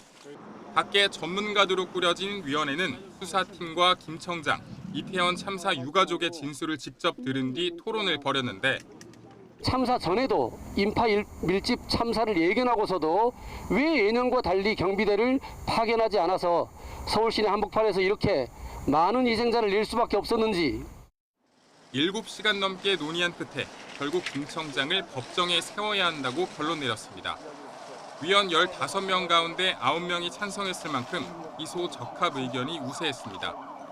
다만 구조를 소홀히 해 인명피해를 키운 혐의를 받아온 최성범 전 용산 소방서장에 대해서는 1명 빼고는 위원 모두 재판에 넘기지 않아야 한다고 봤습니다. 앞서 경찰은 지난해 1월 김 청장 등을 기소 의견으로 불구속 송치했지만 검찰은 최고 책임자까지 처벌할 수 있을지를 두고 1년째 고심을 거듭해왔습니다. 검찰 수사팀은 최근 김 청장을 기소하기 어렵다고 잠정 결론 냈는데 수사심의위는 과실이 인정된다고 보고 정반대 결론을 내렸습니다. 다만 권고의 강제성은 없는 만큼 유가족들은 여전히 의구심을 지우지 못하고 있습니다. 불기소에 대한 답을 가지고 불기소가 하는 게 맞다라고 그렇게 주장을 해버리면 수심위를 왜 열어야 되고 또 우리가 와서 여기서 이야기하는 게 무슨 의미가 있을까? 하지만 워낙 첨예한 사안인데다 이원석 검찰총장이 고심 끝에 직권으로 소집한 만큼 가급적 수사심의 권고를 따를 것이라는 전망도 적지 않습니다. 검찰은 이번 심의 결과와 지금까지의 수사 결과와 증거, 법리를 면밀하게 분석한 뒤 최종 처분하겠다고 밝혔습니다. YTN 김승환입니다. YTN 김영수입니다.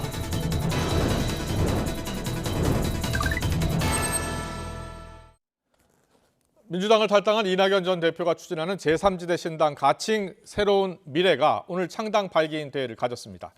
이 전 대표는 신당 발기인이 이미 2만 명을 넘어섰다면서 호남 쪽 참여가 예상보다 많았고 총선 목표 의석수도 50에서 60석을 기대한다고 말했습니다. 역시 오는 20일 창당 발기인 대회를 준비하고 있는 이준석 전 대표. 이 주황색 바탕에 신당의 키 색상은 이겁니다 라면서 당색을 공개하기도 했고 오늘보다 나은 내일 개혁신당의 로고와 슬로건도 공개가 됐습니다. 주황색이 보수와 진보를 아우르는 색깔이다 이런 분석도 나옵니다. 하지만 이념과 가치가 다른 제3지대 신당들이 과연 빅 텐트로 함께할 수 있을지를 놓고는 낙관론, 비관론이 충돌하고 있습니다. 이낙연 전 대표는 오늘도 타협과 조정이 불가능하지 않을 것이라고 했지만 김종인 전 비대위원장은 정치적인 목적이 다르다면서 매우 어려울 것으로 내다봤습니다. 두 사람의 목소리 듣고 더 정치 시작하겠습니다. 설 이전에 뭔가 의미 있는 일을 해야 한다라는 것인데 그건 일리가 있다고 생각을 하고요. 그분과 저 모두 소속 정당의 깊은 문제점을 보고 이대로는 안 되겠다는 생각에서 나온 것이지요. 그다음에 대한민국이란 나라에 사는 정치인, 특히 책임 있는 역할을 해봤던 사람으로서 타협이나 조정이 불가능한 일은 없을 거라고 생각합니다. 이른바 낙준연대, 이낙연, 이준석의 연대 합당은 가능하다고 보세요? 내가 보기에는 그건 매우 어려울 거라고 봐요. 지금 뭐 빅텐트니 뭐니 이렇게 얘기를 많이 하는데 그런 생각이 있으면 만들지 말고 가장 국민의 관심이 있는 쪽으로 가서 합세를 해서 하면 되는 건데 각기 정당을 만든다는 거는 각기 자기 나름대로의 이해가 있기 때문에 만드는 거 아니겠어요? 네, 오늘의 전국 현안 짚어보는 시간입니다. 서정욱 변호사, 장유미 변호사와 함께하겠습니다. 어서 오십시오. 안녕하세요. 안녕하세요. 안녕하세요. 네, 신당이 계속 이제 창당 준비를 하고 있습니다. 오늘은 이제 이낙연 신당 그리고 20일에는 이준석 신당입니다. 그런데 과연 제3지대 한 깃발 아래 모일 수 있느냐를 놓고서 지금 들으신 것처럼 의견들이 엇갈리고 있어요. 서정욱 변호사님 어떻게 보세요? 저는 상당히 부정적으로 보는 게 동상이몽이죠. 한 군데 모였지만 이게 다른 꿈을 꾸기 때문에 동상이몽이다. 어떻게 같은 침대에서 다른 꿈을 꾼다잖아요. 어떤 다른 꿈을 꾸는 겁니까? 결국은 이제 그 5개 정파가 있는데 어떻게 배지를 어떻게 배분할 것인가? 배지 배분. 지역구는 이제 뭐 단일화가 될 수 있어요. 지역구는 이제 어차피 단일화 안 하면 다 패하니까. 근데 문제는 이제 비례죠. 네. 비례가 이제 47석인데 이걸 어떻게 배분할 것인가? 그게 방법이 없잖아요. 당원 투표할 건지 아니면 이제 여론조사 할 건지 아니면 이게 돌아가면서 뭐 이준석 신당 1번, 이낙연 2번 어떻게 할 건지 여기에서 저는 봉합이 어렵다. 결국 이제 협상하다가 비례 나누기 여기서 막혀가지고 이제 그 통합이 어렵다 이렇게 저는 봅니다. 김종인 전 비대위원장은 이준석 전 대표 신당을 중심으로 뭉치면 혹시 가능할 수도 있다 이렇게 이야기하더라고요. 그럼 이게 나머지 4개 당에서 왜 이준석 신당이 포함되겠습니까? 흡수되겠습니까? 이거는 이제 김종인 위원장이 이준석 전 대표의 멘토입니다. 그러니까 이제 개인적인 생각이지 다른 분들이 왜 그 이준석 신당 밑으로 갈 이유가 없잖아요. 알겠습니다. 이낙연 전 대표도 정치를 오래 한 분이잖아요. 그렇죠. 나름대로 해안을 갖고 있을 텐데 일단 가능할 것이다. 서로 소통하면 이준석 전 대표와 이야기 될 것이다라고 말하고 있거든요. 어떻게 보세요, 장윤 변호사님은? 정치적 상황에 따라서 본인들 이해관계가 맞으면 충분히 그럴 수 있다고 봐야 될 겁니다. 그런데 그 시점은요. 아마 양당이 공천과 관련해서 탈락자들이 나오고 뭔가 이탈자들이 나오는 시점에 뭐 이삭죽기라고 표현하지만 사실상 세를 구축할 정도로 뭔가 결합될 수 있는 그런 정치적인 기점이 하나가 있지 않습니까? 그리고 이준석 신당을 국민의힘 측에서는 상당히 좀 폄훼하는 부분이 있는데요. 그게 민주당에 유리할지 불리할지 국민의힘에 유불리할지는 좀 따져봐야 될 부분이 있는 것 같습니다. 이를테면 본인들이 직접 지역구에서 선택을 받지 못하더라도 누군가를 떨어뜨릴 수 있는 한 당을 선택받지 못하게 하는 데는 분명히 역할을 할 수가 있거든요.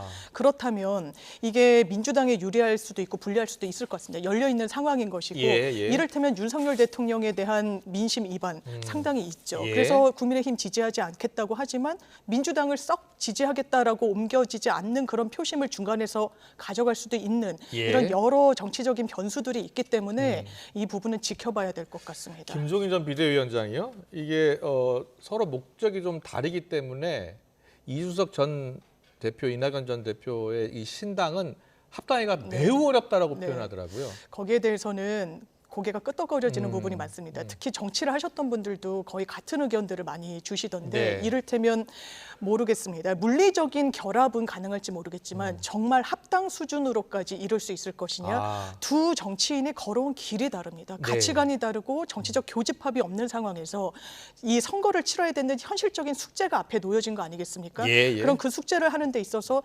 이를테면 비례대표 순번을 정하는 데 있어서 서로 양보할 수 있을까요? 두 분 다 비례대표 순번 이야기를 많이 하시네. 지역구는 어느 정도 교통정리가 될 수 있지만 비례대표 순번을 놓고서는 충돌할 것이다. 왜냐하면 현실적으로 국회 입성을 제3신당이 하는 사실상의 유력한 통로가 비례대표 제이기 때문에 그럴 것 같습니다. 알겠습니다. 설전 빅텐트. 자, 이 얘기가 지금 또 나오고 있잖아요. 예? 특히 원칙과 상식 의원들이 이제 창당 발기인 대회 하면서 설전 이벤트 통합 논의 구체적인 뭔가 나와야 된다는 거예요. 특히 조응천 창당준비위원장이 계속 이야기하고 있어요. 설 전이라는 게 상당히 중요한 포인트입니까? 설이 이제 2월 9일인데요. 예. 제가 보기 그 전에는 저는 도저히 불가능하다 봐요. 왜 그러냐면요. 이낙연 신당이든 이준석 신당이든 이삭죽기를 좀 더 해야 됩니다. 아, 의원수. 그러니까 공천받지 못하는 의원수를 확보해야 한다. 그렇죠. 예. 국민의힘에서 이제 그 대구 경북에 떨어진 의원들도 흡수해야 되고, 그다음에 이낙연 신당도 민주당에서 공천 탈락한 이런 분들에게 얼마나 이탈할 올지 모르잖아요. 그걸 지켜봐야만 이게 세력이나 또 놀 거 아닙니까? 얼마나 이탈할 것 같아요? 그건 이게 2월 말이니까 공천 과정이 공정하면 이탈자가 적을 거고, 공천이 불공정하면 많은 사람이 이탈하겠죠. 따라서 저는 이제 그 공천 과정을 양쪽 다 지켜봐야만 통합이 되기 때문에 설전은 물리적으로 어렵다. 예. 그런데 지금 각 신당들이요 일단 모두 의원수 확보에 나설 예정이에요. 특히 이제 기호 3번을 노리기 위해서인데 기호 3번이 상당히 중요하다고 보세요? 그렇습니다. 처음부터 이준석 신당 측은 본인들은 기호 3번을 달고 나갈 것이다. 지금 기호 3번은 정의당입니다. 6석이요. 그렇습니다. 6석을 초과하는 의원들을 흡수해야 되는 거 아니겠습니까? 그래서 지금 주신 말씀의 연장선상에서 말씀드리면 이준석 전 대표는 설도 이르다 이렇게 이야기하고 있는 게 종전으로 돌아갔을 때 역대 총선에서 선거구가 획정된 것도 선거 거의 30일, 40일 전이었습니다. 그리고 민주당 같은 경우도 경선 지역이 지난 총선에서 확정된 게 2월 중순경이었습니다. 어떻게 보면 상당히 선거 일에 임박해서 마침표가 찍혀지는 부분이 있기 때문에 이준석 전 대표가 설은 너무 이르다라고 하는 게 뭔가 이게 정치적으로 허세를 부리거나 이런 게 아니라 현실적인 진단이 저는 밑에 깔려 있다고 봅니다. 그리고 이준석 전 대표는 이 대선까지도 같이 가야 한다. 떴다 방식으로 잠깐 모이면 안 된다 이런 이야기 계속 하더라고요. 아마 근데 이낙연 전 대표하고 이준석 전 대표의 꿈이 다를 겁니다. 어떻게 다르다고 보세요? 이준석 전 대표는 이제 그 대선이죠. 본인도 젊고. 이낙연 전 대표도 대선 아니에요? 뭐 당장은 이제 속마음 모르지만 당장에 대권이 뜻이 없다 이렇게 말씀까지 했는데 일단 이제 총선 승리가 급선무기 때문에 아마 이제 그 이낙연 대표 입장에서는 이제 그 총선 일단 위주로 아마 이제 텐트를 치자. 텐트는 치기도 쉽고 긋기도 쉽죠. 총선이 급하다. 그런데 이준석 전 대표는 텐트로 안 되겠다. 견고하게 큰 집을 짓자. 이 집은 이제 짓기도 어렵지만 한번 짓고 나면 철거도 어렵죠. 따라서 이제 대선까지 장기적으로 계속 갈 수 있는 집을 짓자. 이거부터 두 분이 생각이 좀 틀린 거예요. 그렇군요. 자, 이 개혁신당 지금 이제 당명도 확정했어요. 이준석 전 대표요. 근데 지금 한 여야에서 10명 정도 의원들이 타진하고 있다. 당시에 이제 허은하 창당준비위원장이 그렇게 이야기를 했거든요. 10석 확보도 가능할 것으로 보세요? 이게 이 10석이라 하면 뭐냐면 총선 전입니다. 저는 이제 이거 쉽지 않다 보는 게요. 결국 이제 이준석 신당에 갈 분들 중에 비례는 이제 나가는 순간에 그 배지가 달아나잖아요. 그러면 이제 지역구 의원이 그렇게 가야 되는 거 아닙니까? 근데 그 공천에서 이제 공정하게 해서 예를 들어 이제 경선을 가능하면 주면요. 경선한 사람에게 못 가는 거 아닙니까? 그다음에 컷오프 된 사람 중에 가야 되는데 과연 이게 그렇게 명분 있게 갈 수 있는 컷오프 의원이 몇 명이나 될지 저는 상당히 그 10명은 명분이 없을 것이다. 10명은 어렵다고 봐요. 국민의힘 같은 경우에는 컷오프 한 20% 현역 의원 그렇게 될 것으로 보던데 맞아요? 근데 그 20% 할 수 있는데 국민의힘은 이제 집권 여당이죠. 다른 자리가 있잖아요. 공공기관장 또는 이제 장관 컷오프 시기는데 설득할 때는 다른 자리를 이게 많이 피어 있습니다. 지금 공공기관장이 임기가 끝나서 예, 다 이게 예. 총선 때 컷오프된 의원들 딴 데 못 가게 예. 자리를 줄 수 있는 이게 집권 여당 힘입니다. 그렇군요. 예, 민주당 같은 경우에는요. 지금 민주당에 이제 탈당한 의원들도 있고요. 네. 그리고 또 불출마 선언한 의원들도 있고요.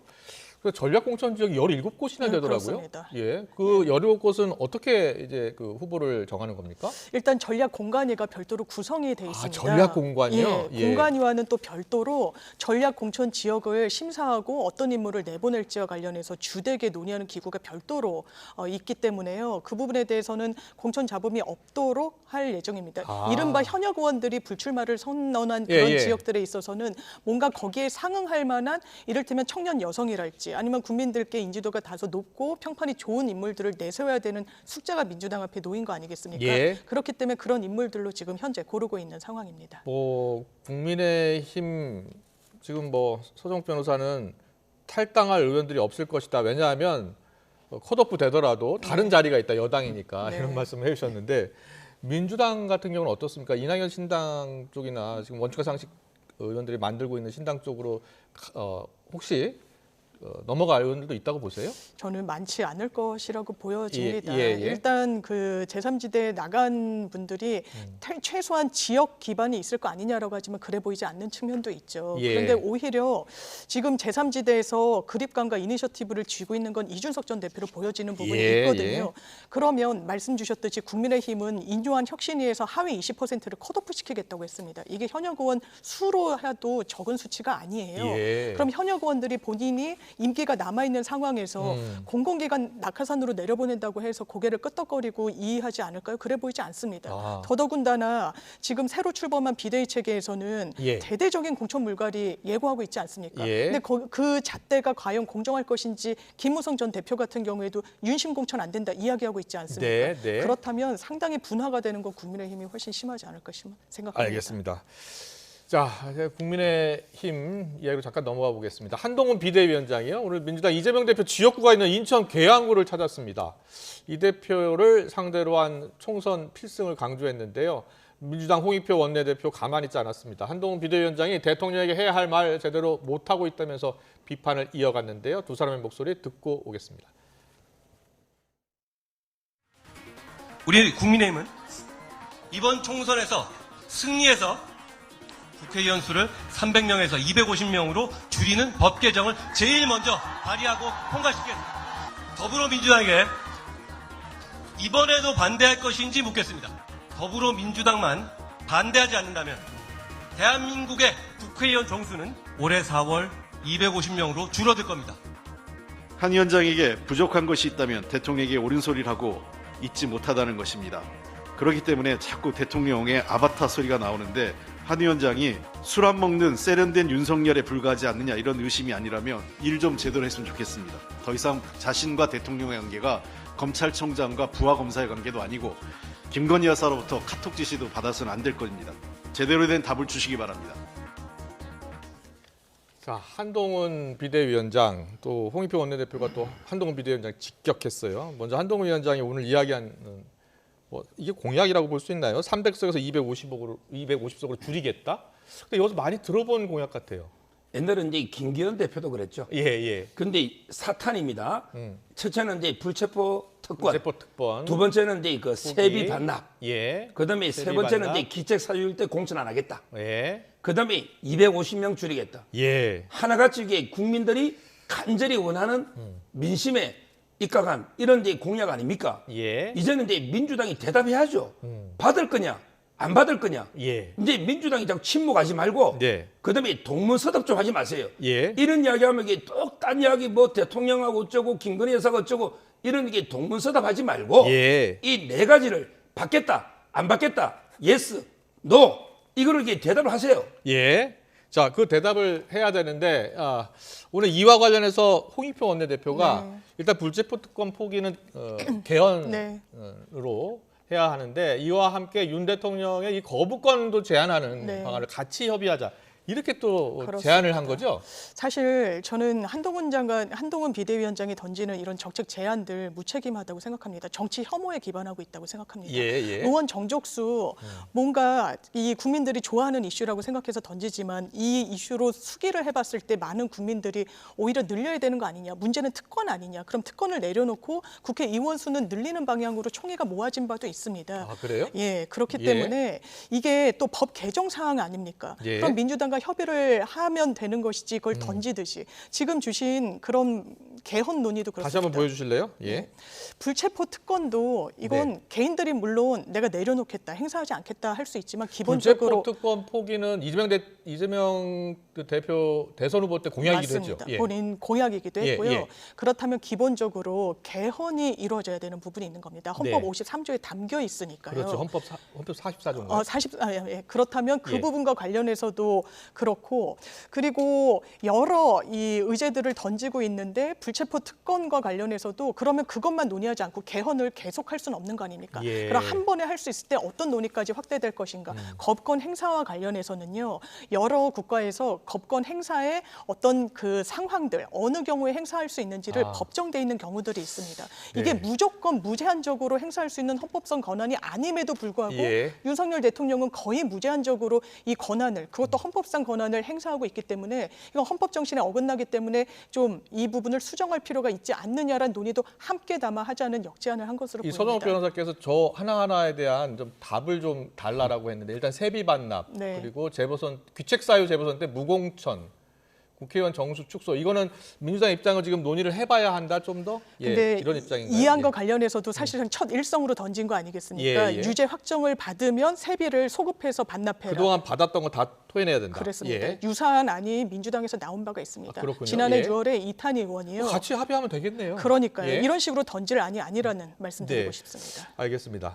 저기에 그 개헌 사항이 하나도 없어요. 아 그래요? 국회의원 불체포 특권 포기 불체포 특권은 이 법에 있어도 네. 본인이 포기할 수 있는 거예요. 본인이 실제 포기한 포기하는 예가 거? 있잖아요. 예, 예. 나는 이제 비회계주의 가서 심사 받겠다. 네. 이런 식으로 아니면 통과식이 달라. 이렇게 그 예가 있잖아요. 예. 우리 헌법이 부여했던 저 전에도 이야기했잖아요. 하나님이 부여한 천부인권이든 예. 개인이 포기하고 싶으면 두 분 다 변호사니까 더 잘 포기할 수 아시겠죠. 있는 예. 1번은 그렇고요. 그다음에 2번, 3번, 4번은요. 네. 4번은 특히 우리 헌법은 200명 이상 한다고밖에 없죠. 예. 법률로서 250을 할 수 있는 거예요. 예. 2번, 3번은 말할 것도 없고요. 저기 개헌상 하나도 없습니다.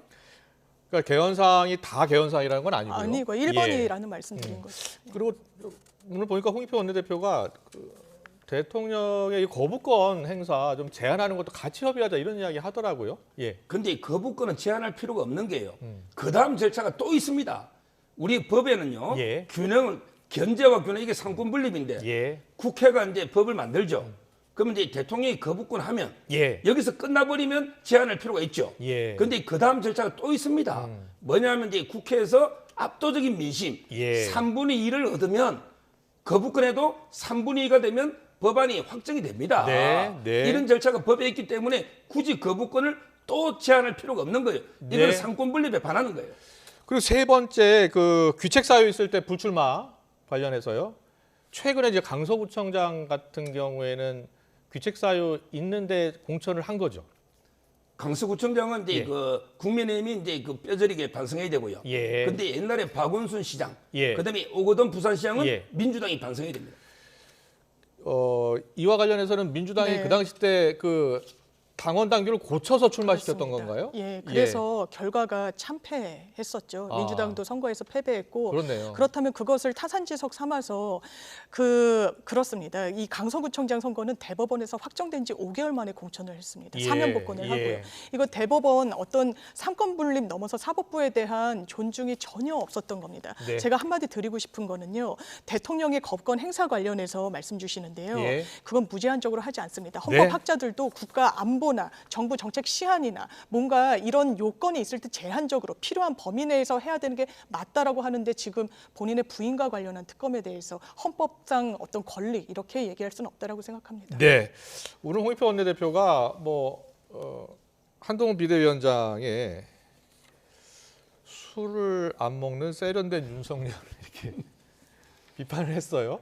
예. 이게 뭐 칭찬인지 비판인지 모르겠는데 예. 윤석열이라는 게 비판입니까? 아니요. 술 안 먹는 세련된. 술 나무 저는 이게 뭐 칭찬인지 비판인지 모르겠는데. 예. 그러면서 왜 대통령한테 쓴소리 못 하냐는 거예요. 예. 아니 대통령이 잘못한 게 있어야 쓴소리하지 무조건 이게 차별하시고 쓴소리해야 됩니까? 예. 지금 윤 대통령이 큰 국정 방향이 잘못된 게 뭐 있습니까? 예. 인위적으로 차별하는 거 이게 저는 잘못됐다 봐요. 지금 이제 집권 2년도 안 됐습니다. 한동훈 비대위원장이 되면서 당정 관계를 재정립해야 된다는 목소리 높았잖아요. 예. 당정 관계라는 게 원팀이 돼가 하나가 돼서 합쳐 나가자는 거지. 예. 무조건 이게 청와대하고 삐끗삐끗 잡음내고 예. 딴 길을 가자. 이러면 이게 여권 전체가 공멸합니다. 예. 자꾸 이게 그런 야당의 프레임이에요. 강서구청장의 규책사유인데 공천한 거 관련해서는 뭐 여러 이야기가 있습니다만 대통령실에서 영향력을 행사했다는 얘기도 있었잖아요. 그거는 이제 한동훈 위원장이 책임 있게 과거사 아닙니까? 예. 과거사. 지금 지나간 걸 이렇게 비판하면 뭐 합니까? 예. 저는 앞으로는 이게 원팀으로 나가는 게 맞지. 네. 인위적인 차별화 쓴소리가 맞는 게 아니에요. 예. 예, 원팀으로 가서는 아마 국민의힘이 총선에서 승리하기 어려울 겁니다. 왜냐하면 많은 국민들이 유권자들이 윤석열 정부에 대해서 좋게 평가하고 있지 않으시잖아요. 민생 경제 어렵고 지금도 오늘 북한이 뭐라 그랬습니까? 언제 전쟁이 나도 이상하지 않은 상황이 돼 있고 국가 안보는 불안하고 경제는 어렵고 이런 상황에서 당이 윤석열 정부와 차별화하고 거리 세우고 정확하게 지적을 해야지 국민 선택을 받지 같은 카테고리 내에서 그 그림자 안에 비대위원장이 갇혀 있으면 공천도 기대하기가 어렵고 어떤 대안을 내놓을지도 상당히 물음표가 쳐지는 거 아니겠습니까? 네, 알겠습니다. 잘 들었고요. 여러 뭐 공약들 나오고 있는데 민주당도 공약을 많이 준비하고 있는 것으로 전해지고 있습니다. 민주당 공약도 함께 나오는 대로 분석을 해드리고요. 오늘 한동훈 비대위원장 그리고 원희룡 전 국토부 장관이 이재명 대표 지역구죠. 인천 계양을을 찾았네요. 지금 이제 그 이재명 대표가 이제 그 또 답을 해야 됩니다. 네. 원희룡 장관과 붙을 거냐, 아니면 이제 비례로 도망갈 거냐, 이 입장을 이렇게 저는 분명히 밝혀야 된다. 이런 생각이 들고요. 원희룡 장관이 이제 그 어떻게 보면 이게 이런 게 진정한 선당 후사입니다. 네. 장관까지 했으면 정말 당이 원하는데 흠지로 이재명 대표가 이제 가는 곳이면 전라도든 충청이든 계양이든 심지어 지옥이면 지옥까지 따라가는 이게 바로 원희룡 장관의 저는 용기 기백이다 이래 보이고요. 근데 인천 계양을이 원래 송영길 전 대표 지역구였죠. 그렇죠. 거기서 5선 했죠. 그다음에 이재명 대표 보고를 했잖아요. 지금 국민의힘은 상당히 흠지입니다. 흠지. 거기에 가서 직접 이재명 대표를 찾겠다. 그러면서 이게 돌덩이 하나 치우겠다는 거 아니에요. 이재명 대표가 이게 얼마나 우리 정치에 방해되는 자기 방탄 때문에 돌덩이를 치우겠다. 저는 이 연설을 보고 이게 진정한 선당후사다. 좋은 승부가 될 것 같아요. 궁금한데요. 원래 당협위원장 의사 출신 당협위원장이 그 계양을에 국민의힘이 있지 않습니까?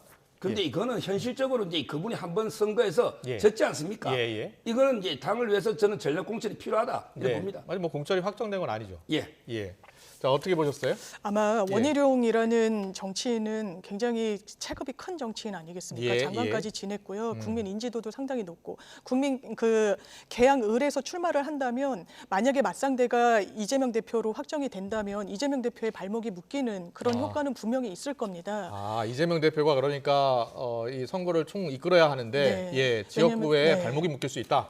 그런 부분과 관련해서 이런 이른바 자객공천, 저격공천을 이제 이야기를 하는 것으로 보이는데 어떻게 선거 전략상으로 보면은 플러스가 되는 요인이 있겠죠. 그러면 이재명 대표로서도 다른 방향이 있는지 모색하는 하나의 계기가 될 수도 있겠다. 다른 방향 모색하고 있어요? 전반적인 전국구 선거를 치러야 되는 당 대표직위에 있지 않습니까? 그래서 정치적 해석은 그렇다면 뭔가 수월한 뭐 비례대표로 나간다든지 이런 여러 정치적 상상력이 나오고 있는데 이게 현실화될지 아닐지는 좀 지켜봐야 될 것 같습니다. 여러 가지 가능성 시나리오들이 이야기가 되고 있어서요. 한번 여쭤볼게요. 그대로 계양을에 다시 출마한다. 지역구를 지키는 차원에서. 그리고 두 번째로 비례대표로 출마한다. 세 번째로 김종인 전 비대위원장은 스스로 불출마해야 한다는 이야기까지 했거든요. 세 가지 시나리오 중에 어떤 선택을 할 것으로 보세요? 이 세 가지 다 사실상 열려 있는 거 아니겠습니까? 정치는 또 상상력의 영역이기도 하고요. 여러 정치적 변수가 앞으로도 굉장히 많이 남아 있기 때문에 뭐 하나로 모아지고 있다, 가닥이 잡혔다 이렇게 진단하기에는 지금은 좀 이른 것 같습니다. 그렇군요. 근데 앞에 서정욱 변호사께서는 이재명 대표가 비례대표 도전할 가능성이 있다고 보세요? 저는 이제 본인이 명부는 이제 예. 그 비례제도를 이제 병리병으로 네. 과거로 이게 바꾸면서 선거제도 바꾸면서 이게 내가 이제 비례로서 전국 선거 책임지겠다. 예. 이런 이제 명분을 내세워서 갈 가능성. 왜 그러냐면 이게 이재명 대표는요. 네. 배지가 절실한 필요합니다. 배지 없었으면요. 예. 벌써 이게 구속됐을 거예요. 송영길 대표처럼. 예. 송영길 대표처럼. 따라서 이게 저는 불출마나 이건 아닌 것 같아요. 알겠습니다. 일단 뭐 예상이니까요. 예. 근데 한동훈 위원장 이제 뭐 요새 굉장히 많이 돌아다니잖아요. 그죠? 뭐 부산, 광주도 가고, 그죠? 대전, 대구 다 이렇게 돌아다니는데 여러 이야기 중에 김건희 여사 리스크 해소해야 한다는 목소리가 계속 나오잖아요. 어떻게 해야 된다고 보세요? 지금 이제 그 예를 들어 김건희 여사인데 그 특검을 받으면요. 윤석열 대통령 지지율 바로 10% 돼요. 그다음에 국민이 폭망합니다. 선거해보나 마나 이러면 이게 제2의 박근혜 대통령 사태 그때 있잖아요. 상황 돌아갑니다. 이거는요. 그냥 이게 단호하게 정면 돌파해야 됩니다. 예를 들어 이제 비행기가 가는데 폭풍을 친다 해서 뒤로 돌아가거나 옆으로 자국 우면할 수는 없는 거예요. 그러니까 이게 돌파하는 거죠. 저는 단호하게 거부권 행사하고 원칙대로 해서 돌파해야지. 여기서 뭐 이게 김건희 여사 수사를 해야 된다, 뭐 사과를 해야 된다, 이거는 전부 이게 스스로 공멸하는 이런 행위다. 이렇게 저는 봅니다. 그러면 지금 한동훈 위원장이 일각에서는 뭐 당정관계 재정립부터 김건희 여사 리스크 해소 방안 또 추가 방안 플러스 알파 나와야 된다 여러 이야기 나오는데 더 필요하다고 생각하지는 않으십니까? 저는 김건희 여사에 대한 이게 공격은 거의 다 가짜 뉴스로 봐요. 박근혜 대통령 때처럼 뭐냐면 이게 준리 의혹, 학위 조작, 그다음에 주가 조작, 전부 이게 가짜 뉴스예요. 가짜 뉴스 앞에 이게 굴하면 안 되고 정면 돌파하는 게 이게 승부수입니다. 네, 서정욱 변호사의 말씀 들었고요. 네, 장윤 변호사님. 특검을 안 받는 게 원칙이라고 생각하는 국민들 많이 안 계실 겁니다. 그리고 가짜 뉴스인지 아닌지는 검찰이 수사해야 될 거 아닙니까? 수사하고 있지 않습니다. 가닥을 내고 있지 않으니까요. 이미 공범이라고 지칭되는 건호수 도이치모터스 회장의 1심 판결문이 있었습니다. 1, 2차 걸쳐서 계좌가 활용된 거는 김건희 여사가 유일했습니다. 한 명 더는 최은순 그 장모였거든요. 그렇다면 이 부분과 관련해서 그대로 두는 것이 정의인지 아니면 뭐라도 특검이라도 해서 실체적 진실에 다가가는 것이 정의인지 국민들이 후자가 정의라고 말씀하고 계시는 거 아닙니까? 그런데 한동훈 비대위원장 김건희라는 이름 석자 이름에 잘 그 입에도 올리지 못합니다. 왜 김건희 특검이냐고 반문하고 있으니까요. 도이치모터스 특검 아니냐고 이야기하고 있으니까요. 이렇게 해서는 국민의힘의 원로들이 지적하듯이 공천 과정 잡음이 일 것이고요. 총선 과정 소명하지 않을 겁니다. 알겠습니다. 네, 잘 들었습니다. 정치권 이슈는 여기까지 듣겠습니다. 지금까지 서정욱 변호사, 장윤미 변호사와 함께했습니다. 잘 들었습니다. 고맙습니다. 감사합니다. 감사합니다.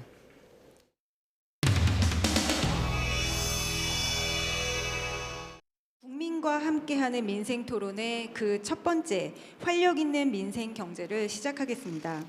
곳곳의 민생 현장을 찾아서 국민 여러분들과 함께 토론하는 자리로서 국민이 원한다면 어떤 문제라도 즉각 해결하는 정부가 되어야 합니다.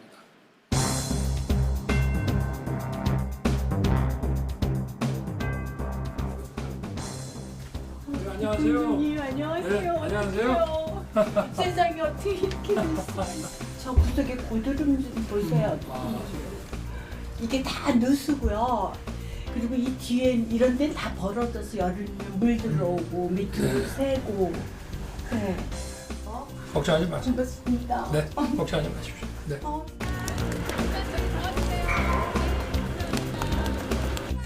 새해 복 많이 받고.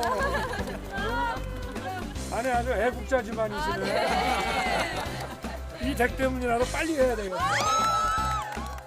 또 제가 공직생활 할 때도 정말 보따리 싸가지고 전국을 돌아다녔기 때문에 25년, 30년 된 아파트들이 얼마나 불편한지, 아니 이런 상황인데 주민들이 집합적인 자기 재산권을 좀 행사하겠다는데 그거를 가로막는다면은 좀 한심한 상황이 아닐까.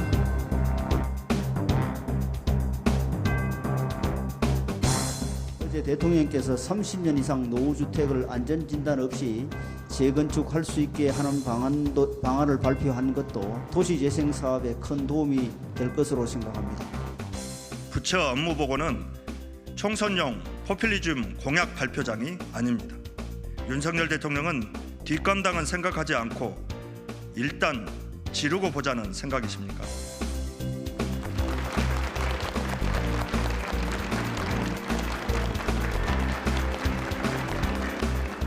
원래 올해 반도체 투자세 공제를 대기업 퍼주기다 이런 얘기들이 있지만 이거는 정말 말도 안 되는 얘기임을 알 수 있습니다. 정부도 어떻게 보면 사업하는 겁니다.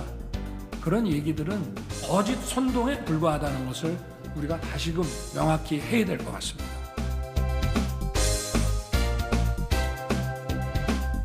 인근 지역에 사시는 분들께서도 굉장히 환호할 것 같은데요. 네, 제 오른편에 계시는 분 발언 부탁드리겠습니다.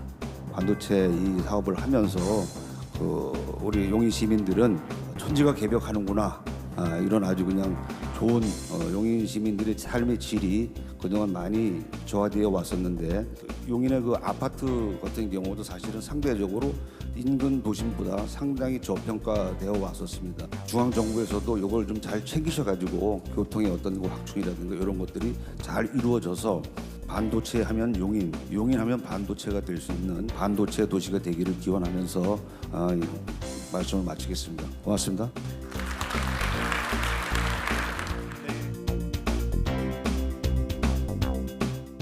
지역의 생생한 목소리를 들려주셔서 감사합니다.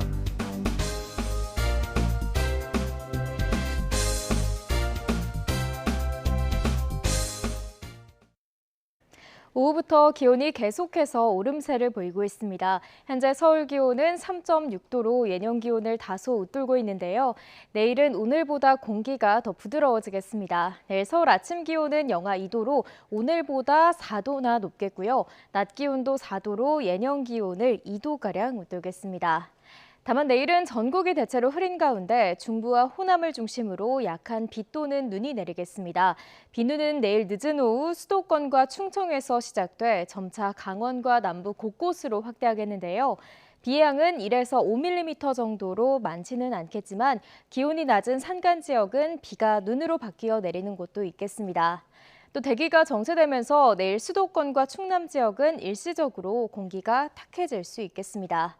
내일 아침 기온은 오늘보다 4에서 5도가량 높겠습니다. 내일 서울 아침 기온 영하 2도, 광주 1도, 대구는 영하 1도가 예상되고요. 낮 동안에는 예년 기온을 2에서 4도가량 웃돌겠습니다. 내일 낮 기온 서울 4도, 대전도 4도, 광주와 창원은 9도가 예상됩니다. 내일 내리는 비와 눈은 중부에서는 모레까지, 남부는 주 후반까지 이어지겠고요. 남은 한 주간 영하권 추위는 없을 전망입니다. 지금까지 날씨 정보였습니다. 네, 이슈를 더 쉽게 전해드리는 더 뉴스 내일은 더 준비하겠습니다. 잠시 뒤에는 뉴스큐가 방송됩니다. 시청해주신 여러분 고맙습니다.